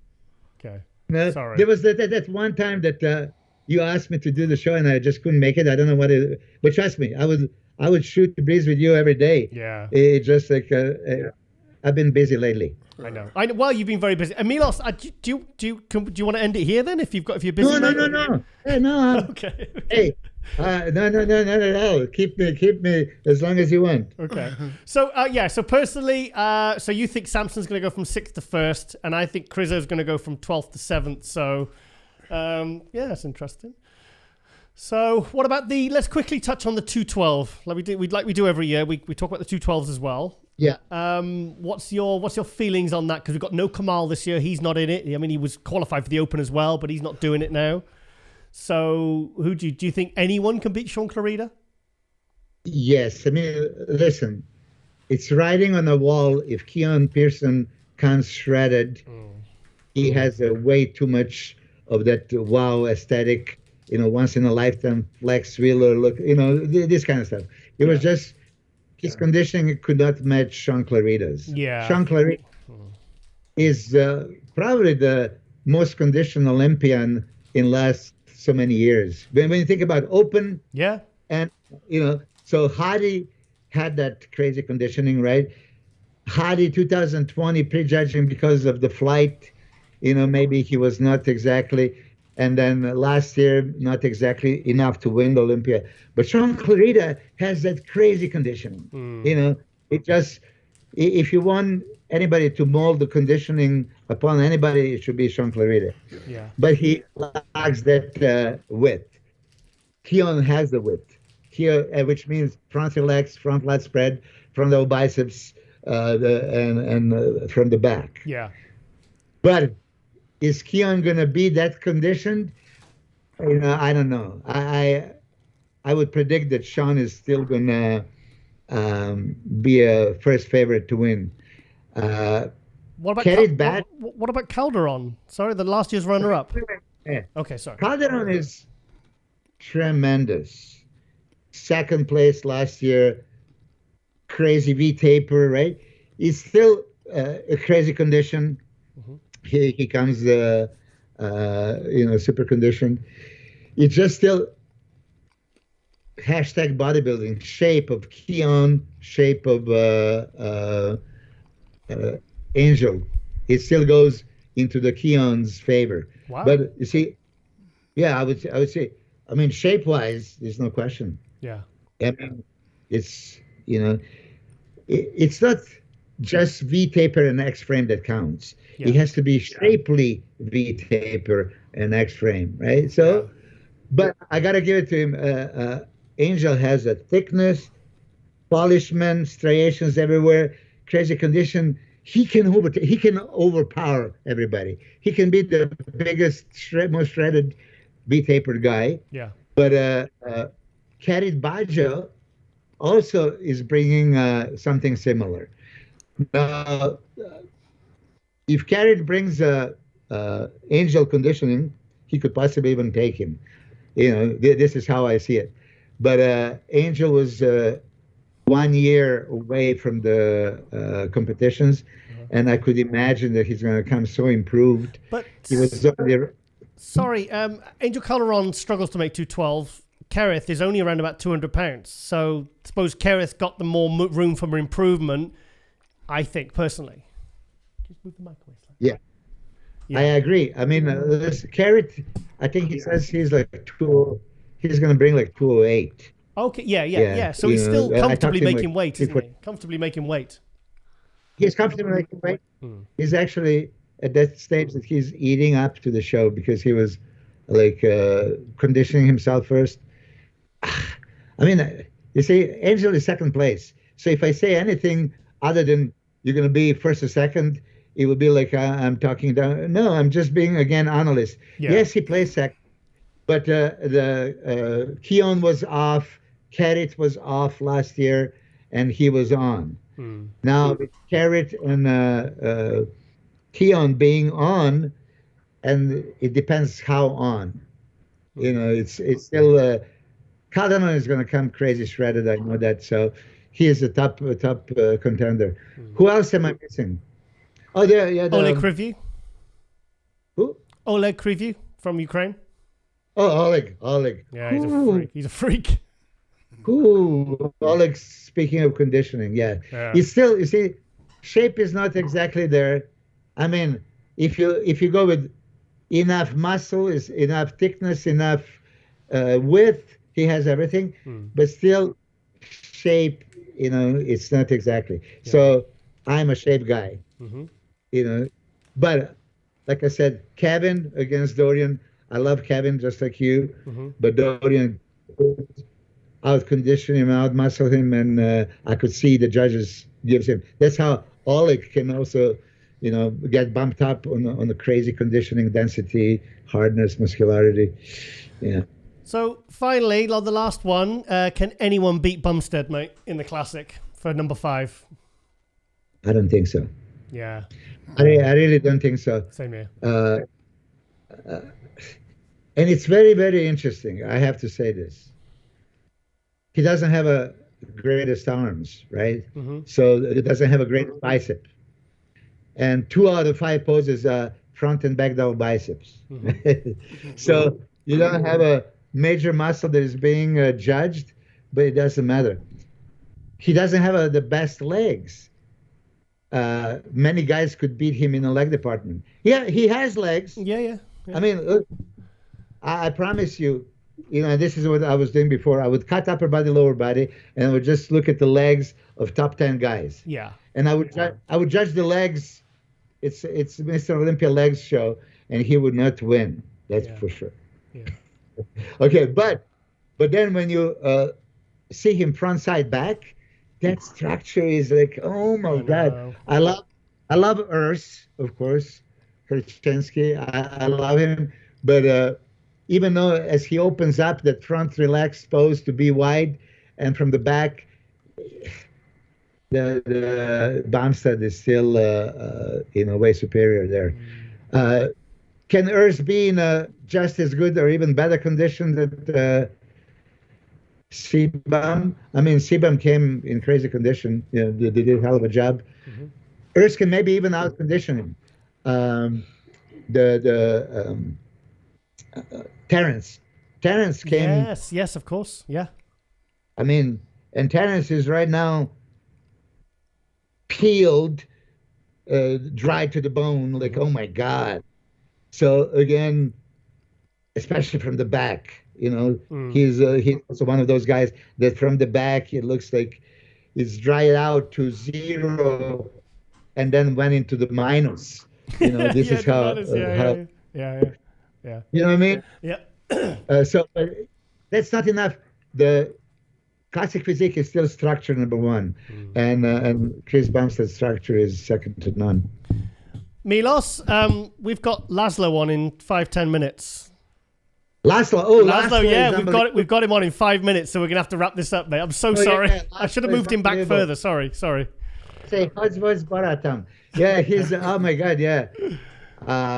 Incredible shape, everything.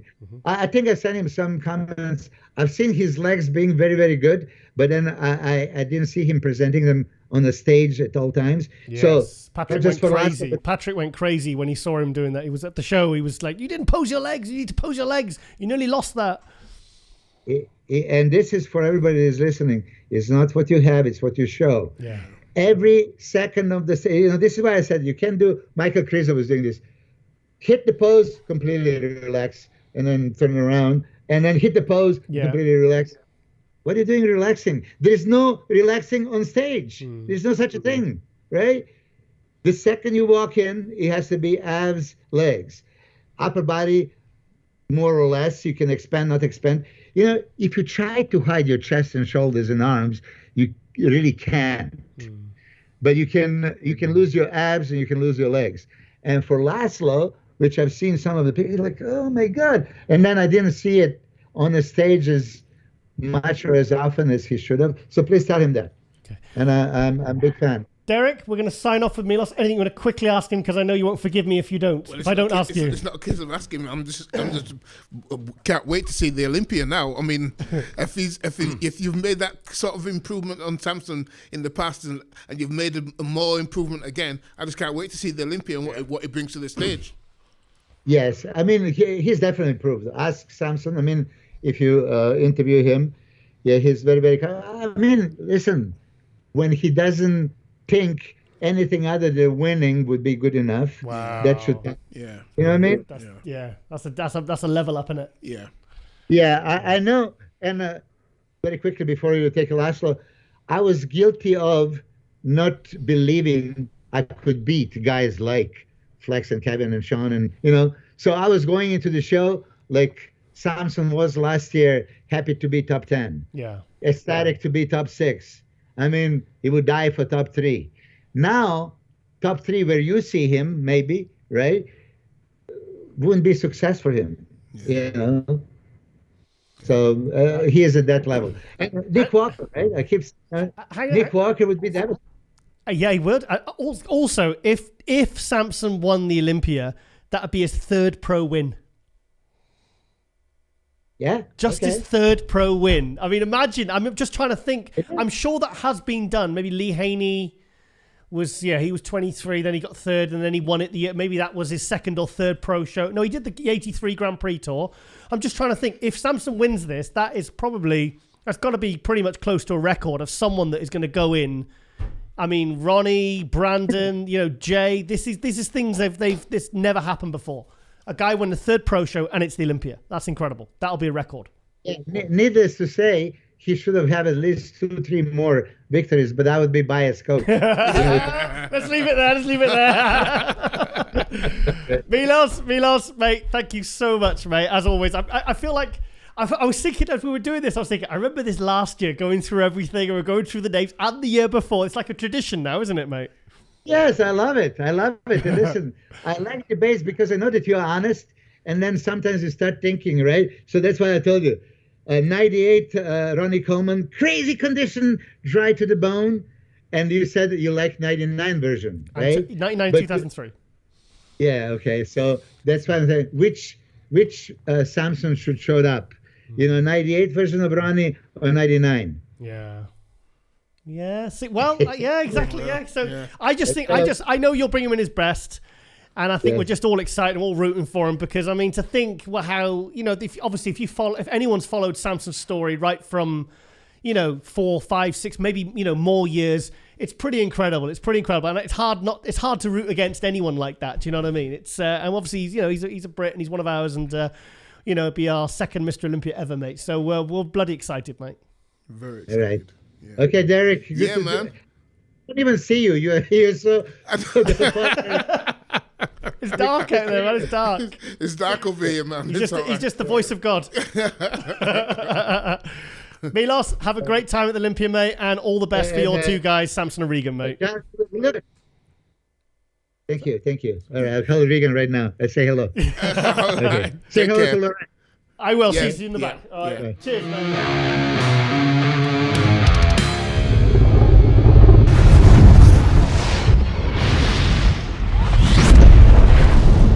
Okay, guys, welcome to MD Globe Muscle Season 5, Episode 52.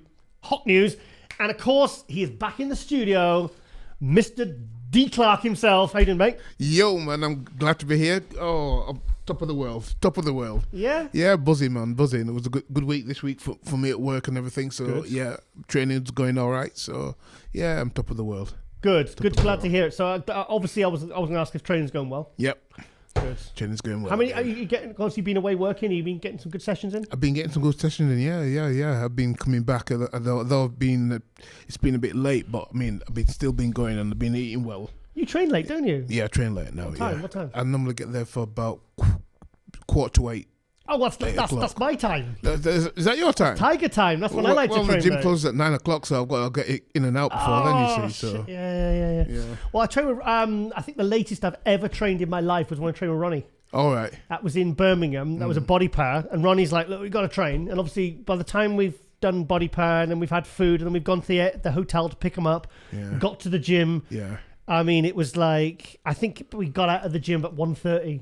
And well, that's the time I used to train before I got this job. I used to go to the gym at 11, half 11. Yeah. Shit. Yeah. And then get up at 6. Yeah. Well, I won't talk about my training, but things are a lot happier in this household because Lauren passed her countess. Yes. I was so happy for that. I was so happy. You were. Seriously. No, I'm really happy for us. That's fantastic. That was huge, because so she's back training now and everything. So that was so basically Lauren is now a fully qualified accountant. That was it's the exam from hell, wasn't it? Yeah. So I took the lady who owns the mill where my gym is. She's doing hers, and I told her about Lauren, and it motivated her. So fantastic. No, that's good news. It's good news. That's brilliant. And also, I knew you'd be happy when I messaged you the other day saying we've got Milos Sarcev on again. Gosh, I couldn't get here fast enough. What do you think? Oh, brilliant. It's good, isn't it? Yeah, guy's a genius, man. He knows his stuff, and he's always good to listen to and learn from. I was getting proper deja vu because every year I get him on before the Olympia, and I thought I'll get him this week because next week he's going to have Samson, Regan. Yeah. He's going to be probably be in Orlando, whatever. So he's going to have his hands full. So I thought I'll get him 2 weeks out. That's what I normally get him. Yeah. And I know that he's going to want at least an hour. So what was it, hour and 15, hour and 20 or something? Yeah, that's right. Yeah. So I mean, it's funny. I was getting flashbacks to like 2020, 21, 22 because every year it's tradition. We've got to get him on, and got to do it. And I love the fact that Milos is that much in demand now for podcasts and stuff that he still makes himself fully available for us. He does, and he says he'll drop anything just to be announced. So I'm just a bit with that. Just a bit with that. Love you, Milos. Yes. So what else was I going to say? Yes, obviously the main thing I think other than the Olympia wanted to talk to Milos about was obviously Samson. Yes. Yep. There he is. Also, Samson got his copies. Yes. Yeah. Yes. Shall I show the video? I'll show the video. Basically, the video of getting the copies. So, and he said it was obviously a huge, to be on the front cover of a magazine. Huge honor.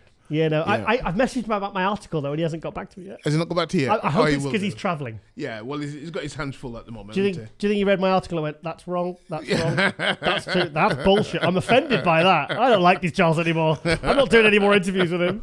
Nah, I think he's just focused on what he's doing now, man. Yeah. So, so we're rooting for Samson, man. Yeah. But do you know what?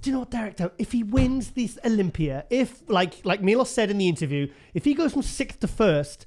Has it ever been done where a guy that wins his 3rd ever pro show is the Olympia? Well, that's a question for Dorian. Did Dorian do it? Dorian. So if he does it, well, Dorian was the. Hang on. He did the 1990 Night of Champions. Took 2nd to Momo. Yeah. He won the new. Oh no, so 3rd. No, it was 4th. No, Dorian won his first Olympia in 1992. He did the British Grand Prix. It was like Dorian's 5th show. He did the 1990 Night of Champions. He took 2nd. Then he did The 91 Champions, he won that. He did the 91 Olympia. He came second to Lee Haney. Yeah. Then he did the British Grand Prix in 91 because Vince Taylor was second. Yeah. I didn't go to that one. I started going in 92. And then in 1992, he won it. He won. That was his 5th show. So if Samson does this, he's going to beat Dorian's record. Wow. Another British guy. I didn't think about that, you know. I mean, Ronnie was like, that was like his 50th pro show by the time he won the Olympic, because he was like a back of the pack guy, That's right. you know. That's right. Brandon Curry, you know. I mean, to be honest, you know what I wanted to say to Milos, actually? I wanted to say that, because he was talking about Brandon Curry, and it popped into my head that Brandon Curry's, the thing that I think is most impressive about Brandon is not the fact he won the Mr. Olympia and became number 15. It's the fact that in 2016, he did the Olympia and was last place. It was last place. Barely got through on points. The next year he came back, he went to Q8, then the Q8 effect happened, anabolic chicken. And think about it, right? Not even getting placed in 2016. 2017, he goes and gets first call out. 8th place. I mean, first call out is obviously more impressive than 8th place. Because for first call out, you think they're going to be like top 5, top 6. But imagine not even being called out and thinking, holy shit, I'm first call out with Phil Heath. Yeah. Rami. Yeah. All the big names. Bonac. All the big names. Rulli. All the big names, yeah. Yeah, so all he did. Names. I mean, to think he did that. And then, but I think the most impressive thing is what he did from 2016 to 2019, from going last to first in 3 years. When people, if he'd have said at 2016 at the press conference, you know, when he was asked if he was dropping down to 212 by Bob Chick, because I was there. Yeah. If he'd have said, I'm going to win the Olympia in 3 years, you probably would have heard laughing in the audience. Yeah. He would have gone, okay. Yeah, whatever. Pat him on the back. Well done, mate. Yeah, good on you. It's good to have goals, mate. Yeah. But he did it. That's why I don't think you can underestimate Brandon this year. But it is good to have goals. Yeah. It is good to have goals. I know, but he did it. He proved it. And he did it. You know, and people are thinking, you know, like, it's a lofty achievement to go from 6th to 1st. But the thing is, Samson went to the Arnold Classic and he beat Andrew Jack. He beat Nick Walker, who beat him at the. No, actually, sorry, Andrew Jack didn't beat Samson at the Olympic. Andrew Jack goes 8th and Samson was 6th. So he jumped over the guy who placed 3rd, which was Nick Walker at the Olympia. So he beat the 3rd placed Olympia guy at the Arnold Classic just 10, 11 weeks later, you know, even more improved. So, I mean, is it inconceivable that he could win this year's Olympia? Well, he believes in himself. I know. He believes in himself. Milos believes in him. I know, and I love Derek, I love Hadi, but I would like to see a tall Mr. Olympia. I think for me, a 6 foot, 290, 280, whatever, 290 guy, let's for sake of argument, that for me is like how I'd envision a real Mr. That sounds really bad. Yeah, I know, it sounds really bad. Yeah, no. I know. I mean, because the thing is, he's got to get past Derek and Hadi. Well, He's got to get. Nick Walker. You never know what Nick Walker's going to do. Yeah, I mean, I personally think Nick Walker will be about 6th. You know, I'm going to get a lot of hate for that, but you know, Nick thinks he's going to win, and I wouldn't be completely shocked if he did win. Well, the thing is, you've got to have goals, right? And there's nothing wrong with having goals like that, because if that motivates Nick, right, to train like he's going to train, he's training, then so be it. Yeah. Right, so be it. I mean, as he says, everybody would have laughed at Brandon, right? Saying it would have come first, and bang, he did it. He did. Right, so he wiped the smile off everybody's face. I was surprised when, because I don't think Andrew Jack's ready to win the Olympia yet, but Milos said that he thinks that Andrew is one of those guys. He said one of 7 guys, and he mentioned Andrew Jack's name, that Andrew Jack could potentially win the Olympia. Yeah. This year. I was like, wow. I was like, I mean, I don't know. Maybe there's more than 4 guys that could win this. Well, we're going to soon find out. Honestly, I just we're going to soon find out. I think I like I said to you before we started filming, I think Samson has to be a couple of % leaner and drier than he was at the Arnold Classic. And I realise that Milos is probably secretly Milos is having sleepless nights thinking about how he's going to get that right combination of fullness, pop, dryness, separation that's going to take him higher than 6th. Yeah. Otherwise, because if he turns up because this is from the Olympia, that's from the Olympia, that picture. If he shows up in that condition, I think he'll struggle to make top 5. But Samson is known, if Samson's known for one thing in the last 2 years, it's showing up completely different every single time he competes. And that's with the improvements he makes. Yeah. Yeah. So I'm super excited. His improvements are very noticeable, aren't they? And the taller guys have more room to make improvements. Yeah, true. There you go. And the thing is, it's still growing. I know. It's still growing. There's still room. He's phenomenal as it is, but there's still room on him. There's still room. And did you hear what Milos said at the very, very start? He said, Samson, the bigger he's got, the more aesthetic he's got. Yeah. How is that even? How's he kept that proportion and thing like that? I've never heard of guys before this, because I totally agree with him. Yeah. Where he says most guys, they'll get bigger, and you think, yeah, they're bigger, but you've lost a bit of your aesthetics. Yeah, especially the midsection and thing like that. Yeah. But no, he's kept it tight. I'm excited, mate. I'm excited. Well, yes, like I said, we're 2 weeks out from the Olympia now, so very excited about that. So anyway, quickly go to Samson's Instagram account because I want to quickly see. This was the last picture he posted. He posted this today, Derek. You're right. So I posted this today. It's funny because somebody made a comment about Samson's condition wasn't. He's got fat to lose. Fat to lose. Yeah. He's like, oh, he's blown it. He ain't got enough fat to lose. He's got too much fat to lose. I'm like, how can you even tell from that picture? I mean, look at him. Look at the eye. Look at the eye. Look at the eye. Look at that. That's a cool picture, isn't it? Yeah. What's he got written on his headphones? He's got something written on his headphones. Do no dist. What does that say? Do no. I don't know. I'm going to message him and find out what he said. What he's written on it. I think he's written something on his headphones. But this kid's freaking out. Like he's like, whoa. So, hang on. Look, you can see in the background as well. Yeah, he's looking thick. And Milos did send me a picture of Samson's side tricep. Looks absolutely sensational. His chest looks ridiculous. So yeah, like I said, it's I think a lot of eyes are going to be on Samson Dada when he walks out stage at the Olympia in Orlando. Definitely. In a couple of weeks. So who's your money on? Who's your top three? You know something? I'm glad I can say I don't know. Yeah. Because I mean that makes it more exciting for me. Yeah. You know what I mean? And so I think all eyes will just be glued on the stage. Well, before, I thought Derek Heddy Samson, but I've got a funny feeling Brandon's going to come in hard and strong this year. I've got a feeling, I'm just feeling that Brandon is going to bring something that maybe we haven't seen maybe since 2019. And 2019 was a very good year for him because he's one of only two men that have won the Arnold Classic and the Olympia. In fact, he won it in the same year. Yeah. Imagine that, 2019. Yeah. When you're in your rocking chair and you start reminiscing about 2019. That was the year I won the Arnold Classic and the Olympia. That's what Ronnie did 2001. Yeah. Dexter did 2008. Not bad. Hell of an achievement. So, Samson, mate, we are rooting for you all the way. And like I said, I think there's four men that can win this. Derek, Samson, Haddy, and Brandon. I think those are going to be the top four. Yeah. And I think we're going to get Andrew Jack fifth. I think Nick in sixth. And I think Crizzo in seventh. I think Crizzo is going to surprise a lot of people this year. You watch. Yeah. Telling you now. And we'll come to who I had in eighth because there's a big story surrounding this guy. We're going to come to him in momentarily. So anyway, let's quickly see anything else on here. Yeah, he's not showing much, is he? No. He's not giving much away. Who's that guy there? Oh, this was the picture he posted about the men's physique waist. Look at that. See, look, the midsection looks good, doesn't it? Yeah, tight, man. What do you think? Small, yeah. I mean, that's a guy that's like 290-ish with a waist like that. Look, the thing is, we like that curved. Yeah, you know, where it comes down like that? That's classic, isn't it? Yeah, of course it is.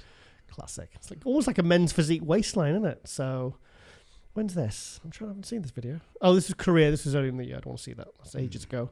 Because the thing is, Samson changes so much. You just got to... That's right. You know what I mean? So, yeah, he's not giving much away. And that is smart because that will add a lot of excitement. Yep. How's this for before and after, Derek? Crazy, look at Samson there. Look at him. Crazy. Look at that. Wow. Okay. Cool. I honestly, because I did say, if you read the article in MD, I did say, look, I'm not. Well, I know Milos joked calling me Samson Dowd a hater, but it's not that I didn't think Samson could be great. It's just I didn't think he'd do it so fast, so quick. Yeah. I didn't. Honestly, I thought. Because, as it says, the improvements that he made from year to year is phenomenal, isn't it? Show to show. From 10 weeks. Okay, yeah, from show to show. Derek, he won the well, he got sixth in Olympia, and then 10, 11 weeks later, he goes and wins the Arnold Classic. Arnold Classic, yeah. 10 weeks later. And also, the biggest jump, I think, was when he won Prague in 2021, in November 21. That was his first pro win at EVLS. He was 270 there, and I think it was 11, 12 weeks later, he went and did the Arnold Classic, took fourth, and he was 280. How can you put 10 pounds of muscle on a prep? He had like a week off. I think there's only one word you can say there. Milos. Well, Derek, one thing I think we could never accuse you of is being a Milos hater. Oh, no chance. No way. Milos can. His knowledge is phenomenal, and given the right person to work with, like Samson, I think it's just open. Yeah, I think it's open. I mean, what an alliance those two proved to be, though. Yeah, exactly. Incredible. Yeah, incredible. Brilliant marriage. Right. Well, I think there's, like I said, he's not giving much on the way on there. So that's smart. I'm almost glad because I almost don't want to see too much. It's like when Derek Lunsford was doing the special invite last year. I didn't want to see him do a qualifier because I didn't want to see what he was going to bring potentially, give an idea. I wanted to see the full reveal of him as an open from a 212. Yeah. I wanted to see it when he walked out on stage. And Derek, I was sat second row and I saw it firsthand and my mind was blown. So anyway, we're going to quickly go to our other guest, Laszlo Corelli, who we had on back in June when he won the Italy Pro Show. That was back in June. June. Crazy. So, I mean, there's some people that think he could win the Classic Olympia. I'll be honest, I think that's a bit of a stretch. I don't know whether we can. I mean, this is going to be the Classic Olympia is no joke. There was only 59 guys last year. There's 40 guys this year. You're going to have Chris Bumstead, Terence Ruffin, Urs Kalasinski, Ramondino. So to crack even the top 5 is going to be an absolute. He's going to be stepping over some really, really big names there. Yeah. So what do you want to see? This was let's have a look because this is Patrick Tour's athlete. This is Laszlo Corelli from Hungary. It's nice. Look at that. Look at the tiny waist. Wow. Look at that. So do you think he should keep the beard? And that's his off season, well, so-called off season gym rough and ready beard. Yeah, because he said he cleans it off before he goes on stage. So do you think you should get it like tapered? Nah, it looks get it off. No, get it like really like sort of shaped and stuff. Look cool. That's what Charles Griffin did. Yeah, get it off. Really? Yeah. I asked Charles Griffin that, and he says, "No, man, I'm being me this year. I'm going to keep the beard." So he went on, and he went on because normally that's what they do. The guys, Rulli Winkler, Flex Lewis, there's loads of pros. They grow beards. They call them like proper pre-contest beards. They just can't be asked to shave. All they'll focus on is the body. And then they get to the week day before the Olympia and they shave it off. But Charles Griffin says, "No, I'm keeping it. Yep. Yeah. So I think Charles could be top 10 this year. Yeah. He's cool, wasn't he? Yeah. With his Reese's peanut butter. He refuses to drop it. He says, I eat beef. What was it? Beef, peanut butter. And what else was it? Well, he's like you. He don't like vegetables. No. What was it? Anyway. But he can eat peanut butter. I can't eat that stuff. Don't you like it? No, I've got your jar now. Really? Yeah, I've got your jar. This organic peanut butter. You got your jar? What's that? I've got you a jar. Me a jar? Why? Because somebody gave me it and I said I can't eat it. I don't like it. Oh well, that's all the case. I'm not going to waste it. I appreciate that. I tell you what, it looks like European Bumstead there. So can't really tell much there. I think the beard might stay. I think there's something in this. I think he's a good-looking dude, though, isn't he? So he wants to show off the big chiseled cheekbones. He looks a bit like Superman there. I've got to be honest. Does look a bit like Superman. Doesn't it? Yeah. Put the glasses on him. Yeah. Clark Kent. Put the cape on him. Superman. Yeah. So how do people never work out that was Superman? Do you know what that's supposed to be? The when he puts the glasses on, it's supposed to he's got some superpower that makes people see something else. Oh, is it? In the comics, it's a bit comic-y nerdy stuff, but anyway, I know you're not be interested in that. So anyway, there he is. Nice physique. Steve Blackman, really from MD owner, CEO, whatever. He really rates Laszlo. And I tell you what, Steve got a very good eye, good eye. Yeah. So looks like he's tensing the legs there. Oh yeah. Patrick went nuts. I can believe that. No, Patrick actually said he said I'm not joking. And Patrick told me, he says, I went crazy. And like when Patrick goes crazy, it's not like, oh, you should have done that. He goes nuts. He's like, because he's there and he gets so impassioned. It's like, you could have lost that. You could have lost that. I mean, if I had a gun, I'd shoot you. Yeah. It's like, I mean, he's quite scary when he goes because he really cares. Do you know what I mean? Yeah. So he's passionate about it. Yeah. But there's not really showing much actually. This was the Shuru Classic that Laszlo won his show. So look at that. Look at the shoulder to waist. Yeah. Look at the lats. Look at the lat spread. See, he's tensing legs there. I tell you what, it's very. I could see. Bad, Could he crack top 6? It's tough competition, mind. You've got Mike Summerfield. You've got all the guys I mentioned before. There's so many good classic guys. Got Wesley Vissers, who we had on the other week. I think this Olympia is going to be a good one. It is, right? Because there's so many classes that which it could go either way. Let's talk. You've been a fan of bodybuilding for many decades now. Mm-hmm. Do you like the Olympias where you've got someone like a Ronnie or a Dorian, and it's pretty much a foregone conclusion? You're thinking, yeah, he's won 3 times, he's going to win again. Do you like that, or do you like it when you don't know? It could be potentially like not only had he not win this year, he could win, but there's also 3 or 4 other guys that, if they bring it, could win as well. I mean, it's very much more up in the air. I think it makes it more excited, and I think it will draw more people if it's unknown. Right. More than a known. Right. You know what I mean? Because we'd run it would just clear cut all the time, wouldn't it? Right. You know what I mean? It wasn't fair. It wasn't no, exactly. It wasn't fair. Everybody else knew it. And anyway, you know what I mean? Nobody was thinking, oh, I can take Ronnie. Yeah, I know. So yeah. I think I got beautiful shit. Look at that. Yeah. Look at the structure. I think he said he needed a bit more arms. I think he said he's brought his arms up, but look at the back. Yeah. The crazy flowing lats. He looks like he just looks like a superhero. Yeah. Doesn't he? He's a superhero. And he said he's been working on the back, isn't he? Yeah.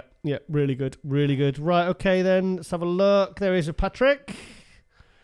That was him after he won the Italy show back in June. Mm-hmm. Sorry, can you click back to me on there? Yeah, please don't. Thank you. Right. So yeah, well, I'm rooting for Laszlo. I like Laszlo. Had him on Global Muscle, back in 2020 now. So it's like several years ago. Mm-hmm. But look at that shot there. Look at that. That was back on. That was in June. That was back in June. Back in May, June. That. Yeah, I think that frontal bicep. That's the first pose. Yeah. That's one of the most important poses. Yeah. So let's have a look. Right, okay. Yeah, he's not giving too much away. Like a lot of the guys don't before the Olympia. They just, they're deep in their prep. And like you said, he's been constant. Oh, hang on. Look. Oh, what's this? Oh, what's this, Derek? What's this? Who wrote this? Derek? Is that you? Oh, by Giles Thomas. To the mic, Derek. To the mic. By Giles Thomas. There we go. Yeah. Oh my God. So he liked the article. So these are my pictures, actually. That's my table back in the office there. Oh, is it? Yeah. So... yeah, nice one. Awesome. There you go. Look, yeah, the expert. And I got Ron Harris, I got Patrick Tuhr and Milos to give their take. Yeah, and then I dictated it and stuff and transcribed it into the article. Yeah, and there you go. So yeah, he was very happy with the article. Yeah. So I just hope to God Samson liked his, because he hasn't messaged me back yet. Hint. Yeah, come on, mate. Come on. Mm-hmm. Don't leave me hanging. So if you hated it, just tell me. Just tell me. So, Samson's a cool guy. Right, okay then. And we're going to quickly go to... Oh, God, Derek. Nathan the Asher. Nathan. Oh, look, Derek. Oh, I don't want to show you. Is he... Oh, this is the video. This is the post. Hang on. Well, guys, what's going on? We're here in Florida. Oh. In customs. Being sent home. We've died all this time. We've trained hard, and we get this far, and yes, we are denied to get in. Oh God, I clicked it off there. Anyway, well, basically, well, guys. Okay, basically, I'll give you the lowdown. He's got out to Florida, and they're sending him back. They said go to a hotel, come back at 10 a.m., and we're gonna have to send you back. Because his paperwork, whatever. He said he had the right paperwork. He was assured he was. If you go to Nathan D'Asher's Instagram, I spoke to Nathan yesterday, and you're very quiet, Derek. I'm just listening. Oh, sorry. No, I spoke to him yesterday, and he said he's got an American senator that said that he can get him on appeal. He can get it. Yeah, he can get him there on appeal. So Nathan's either gonna. I don't know whether he's staying out there or whatever somehow. Or he's going to go home to UK and fly back, but it's still from what Nathan said to me, it's still up in the air, because obviously he has some from past convictions basically. Yeah. So, and I don't know whether, but the thing is, he had the convictions in 2012, 2013, and he was at the 2016, 2017, and 2018 Olympia. Yeah. So the senator apparently has seen these charges, supposed charges, because obviously they're keeping his gym open during the pandemic. That's right. But Nathan said to me on Global Muscle last year that it's been dropped. They've been dropped. So we all good? Yeah. Okay. Yeah. So I don't know. And I asked him if he was going to go do Romania, and he says no. He said if I can't get to the Olympia, he says I'm just going to go on off season. So, but the thing is, Nathan wants to do the Arnold Classic in March. He's going to do the Arnold UK. So I don't know what the future holds for Nathan. What's your feelings? Gutted for him. Yeah. Gutted to get that far. Yeah. And then to find out that you got to be sent home. Yeah. So this was how he was looking right before he flew out. Can you click to me, Derek? Yeah. Cheers, mate. Yeah. Look, there you go. Oh, actually, click back. Sorry. So I mean, I personally, a lot of people think Nathan could have been top 5, top 6. I had him around 8th. I think 7th, 8th would have been really. I think where he could have placed. But things we haven't seen Nathan at the Olympia since 2018, mate. So you're looking intently there. Yeah, his condition's good, isn't it? Yeah, it is. Yeah. 1-2 shows. Some people think it should have been 3 when Regan beat him. Because we did the live stream review, didn't we? Yeah, Eric? that's right. So, but so he's flown out to Florida. Thought he was going to be able to get in, and they said no chance. So they're sending him back. So let's just wait and see what happens. Look at the back. Wow. Can you just click back to me, Cheers, mate. So we're just waiting and seeing what happens now with our guy Nathan, because I mean, wouldn't you just love to see Nathan and Samson in the same call out? Definitely. It's about bodybuilding. This is what we was looking forward to, but it's just a shame. I know, and he really wants to get out. He wants to get in Olympia. Wants to be in the mix. Yeah. I mean, he's won 2 shows. He was second in the other one. He looks really good, and he's so thick and full and round. You know. I mean, I think Samson, it's safe to say that Samson has maybe surpassed him a little bit, in the UK, but hopefully we might see the rematch at the Arnold UK back next March. Yeah. Next March. Yeah. So Nathan, fingers crossed, mate. I really, really hope that this, that the help that you've been offered really does pan out, because we really, really, really are rooting for you, mate, and we want to see you at the Olympia. I messaged him and I said, mate, stay on your diet. Yeah. And he said he'd had 2 chicken fillet meals. All right. No, in America there's a place called Chick-fil-A. Filet, and it's junk food. And he said I had to. He said I had no food left. He said I'm in this hotel. I can't get any food. He says and I missed 2 meals. He said I've had this bloody it's like chicken and breadcrumbs, almost like KFC crap. Yeah. I said, mate, you're gonna have to get out your hotel and get some food. So he says no. I said because I said keep that Diasha focus. Yeah. And he was sending me voice notes and stuff. But because I mean, if you try eating clean in America, I tried it, mate. I was dieting once, right? And I flew out there and I thought, right, best intentions. I'm going to eat strict, go to the restaurants. I ordered chicken, roast chicken with potatoes. All the potatoes, the boiled potatoes are full of oil. Yeah. They're squeezing them. All the oil was dripping out. And the chicken just tasted like it had loads of crap on it. And I was like, oh, this is just going to be a completely futile exercise. No. Ronnie did it. No. Ronnie did it. Yeah, well. Yeah, but Ronnie's. It's been confirmed actually. It's been confirmed that Ronnie was actually an alien. Oh. Yeah, he's they've done it. They've checked his DNA, and all this UFO disclosure stuff. Yeah. Well, he was one of them. Was that's what's going to be disclosed first. They're saying one of our citizens, US citizens, he's got alien DNA, and I thought, well, that explains 2003, doesn't it? Olympia. So anyway, right, I'm going to quickly go to. So Nathan, mate, we are rooting for you. So, oh man, okay. So quickly go to Body Without Borders to finish off and just see what's going on else. Like I said, it's that kind of where all the shows have happened. Yeah. And then there's that couple of weeks of quiet period where it's all speculation about the Olympia. That's right. And like I said, all the shows are done. In fact, is there any shows now that qualifies for next year's Olympia? Yeah. There's already been a few. Is it crazy to think that you can have shows in the last 2-3 weeks? And they're qualifiers for the year after. Yeah. So, because one of the athletes won a show in Europe, and he was like a classic winner or something. And he says, "I'm the first pro qualified guy for 2024," because he was the first class on. First pro class. So I was like, wow, that's quite an achievement. So, and the thing is, then you got a full year to get your head down. Yeah, that's great. Here I'm rooting for Urs because we love Urs Kalasinski. Did try to get Urs Kalasinski on Globe Muscle this one, but he messaged me straight back. In fairness.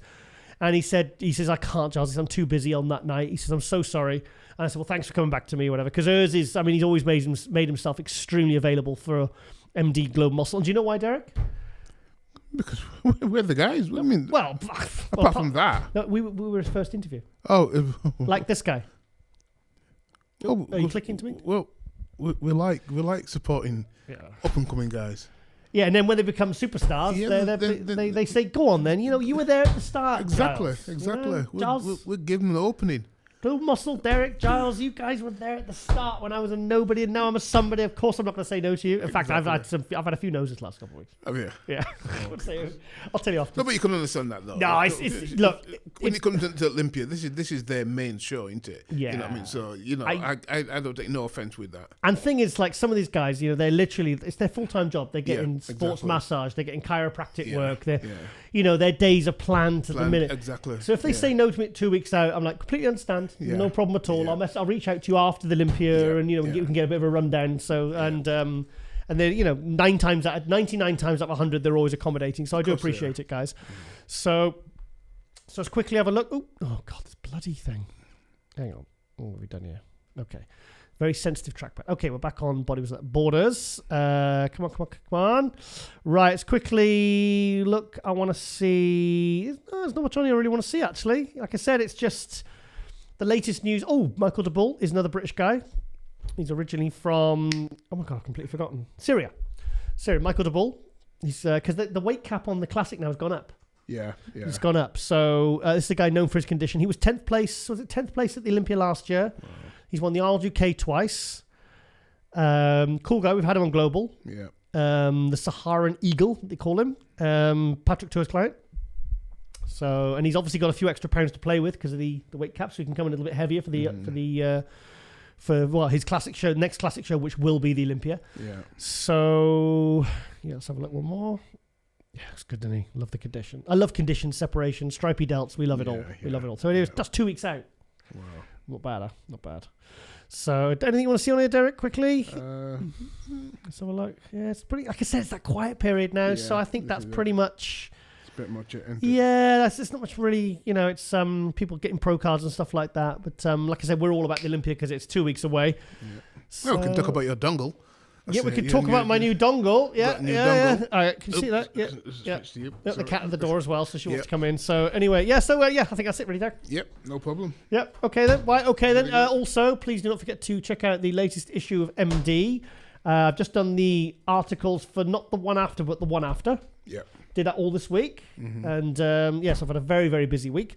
So so obviously next week now it's the kind of the final 2 week countdown to the Olympia. Yeah. I won't be going this year, so I'm very, very sad about that. But we're watching the live stream because the live stream quality is fantastic. Yeah, it's about $70. About $70. Yeah, it's not cheap. But you get what you pay for, and it is like 3-4 days long. Yeah, and obviously they, Jake Wood and stuff, they have, and obviously Dan Solomon, they have the highest standard of production for these kind of things. So we'll be glued watching it here in the studio. And okay then, Derek. Well, thank you. Oh God, thank you so much once again for coming on MD Glove Muscle, lending your hand and your expert support here for the show. It's always a pleasure. It's always a pleasure, and to everybody else, keep sharing that love. Keep spreading the love and sharing the love and talking to one another. Guys, talk to one another and keep everybody in your heart. And stay off Tinder. And meet people face to face. Much better. Much better. You don't get catfished. This week I worked at, I don't know if you know HMP Franklin. I've never been to prison. No, well, HMP Derek, I'm far too good looking to go to prison. HMP Franklin is where they hold all the top criminals. Jack the Ripper. All them guys were in there. So it's like a prison within a prison. Wow. And I'm telling you guys, stay out of trouble. Keep yourself. Wow, really? Is that bad? No, seriously. Yeah, it is. It's a serious prison. Wow. It's a lot of the terrorists are there and things like that. So it's a serious prison. But any prison is a serious prison. So guys, keep out of trouble, stay clean, and just behave yourself out there. You are like Britain's Mr. T. Well, stay out of trouble. And you don't like get on planes. No, I don't get on planes. I'm not sure whether Mr. T doesn't like vegetables. Not yet until is it Jan, isn't it? Who? Jan from MD. Jan. Jen from MD, when she sends me a plane invite over to the Olympia, I'll be nice. Yeah, definitely you'll have to give you some drugged milk, yeah, like we do, Mr. T. Right, okay then, guys. Like I said, big thank you there to Derek there for Clark for giving us his help and assistance getting this episode done. And okay then, so like I said, Olympia's coming up in 2 weeks. We are very, very excited. So as always, guys, please do not forget to like, share, subscribe, and hit the notification bell. And we will see you next week for more MD Global Muscle. As ever, thank you for watching, thank you for supporting, and ladies and gentlemen, with Derek Clark, we are out.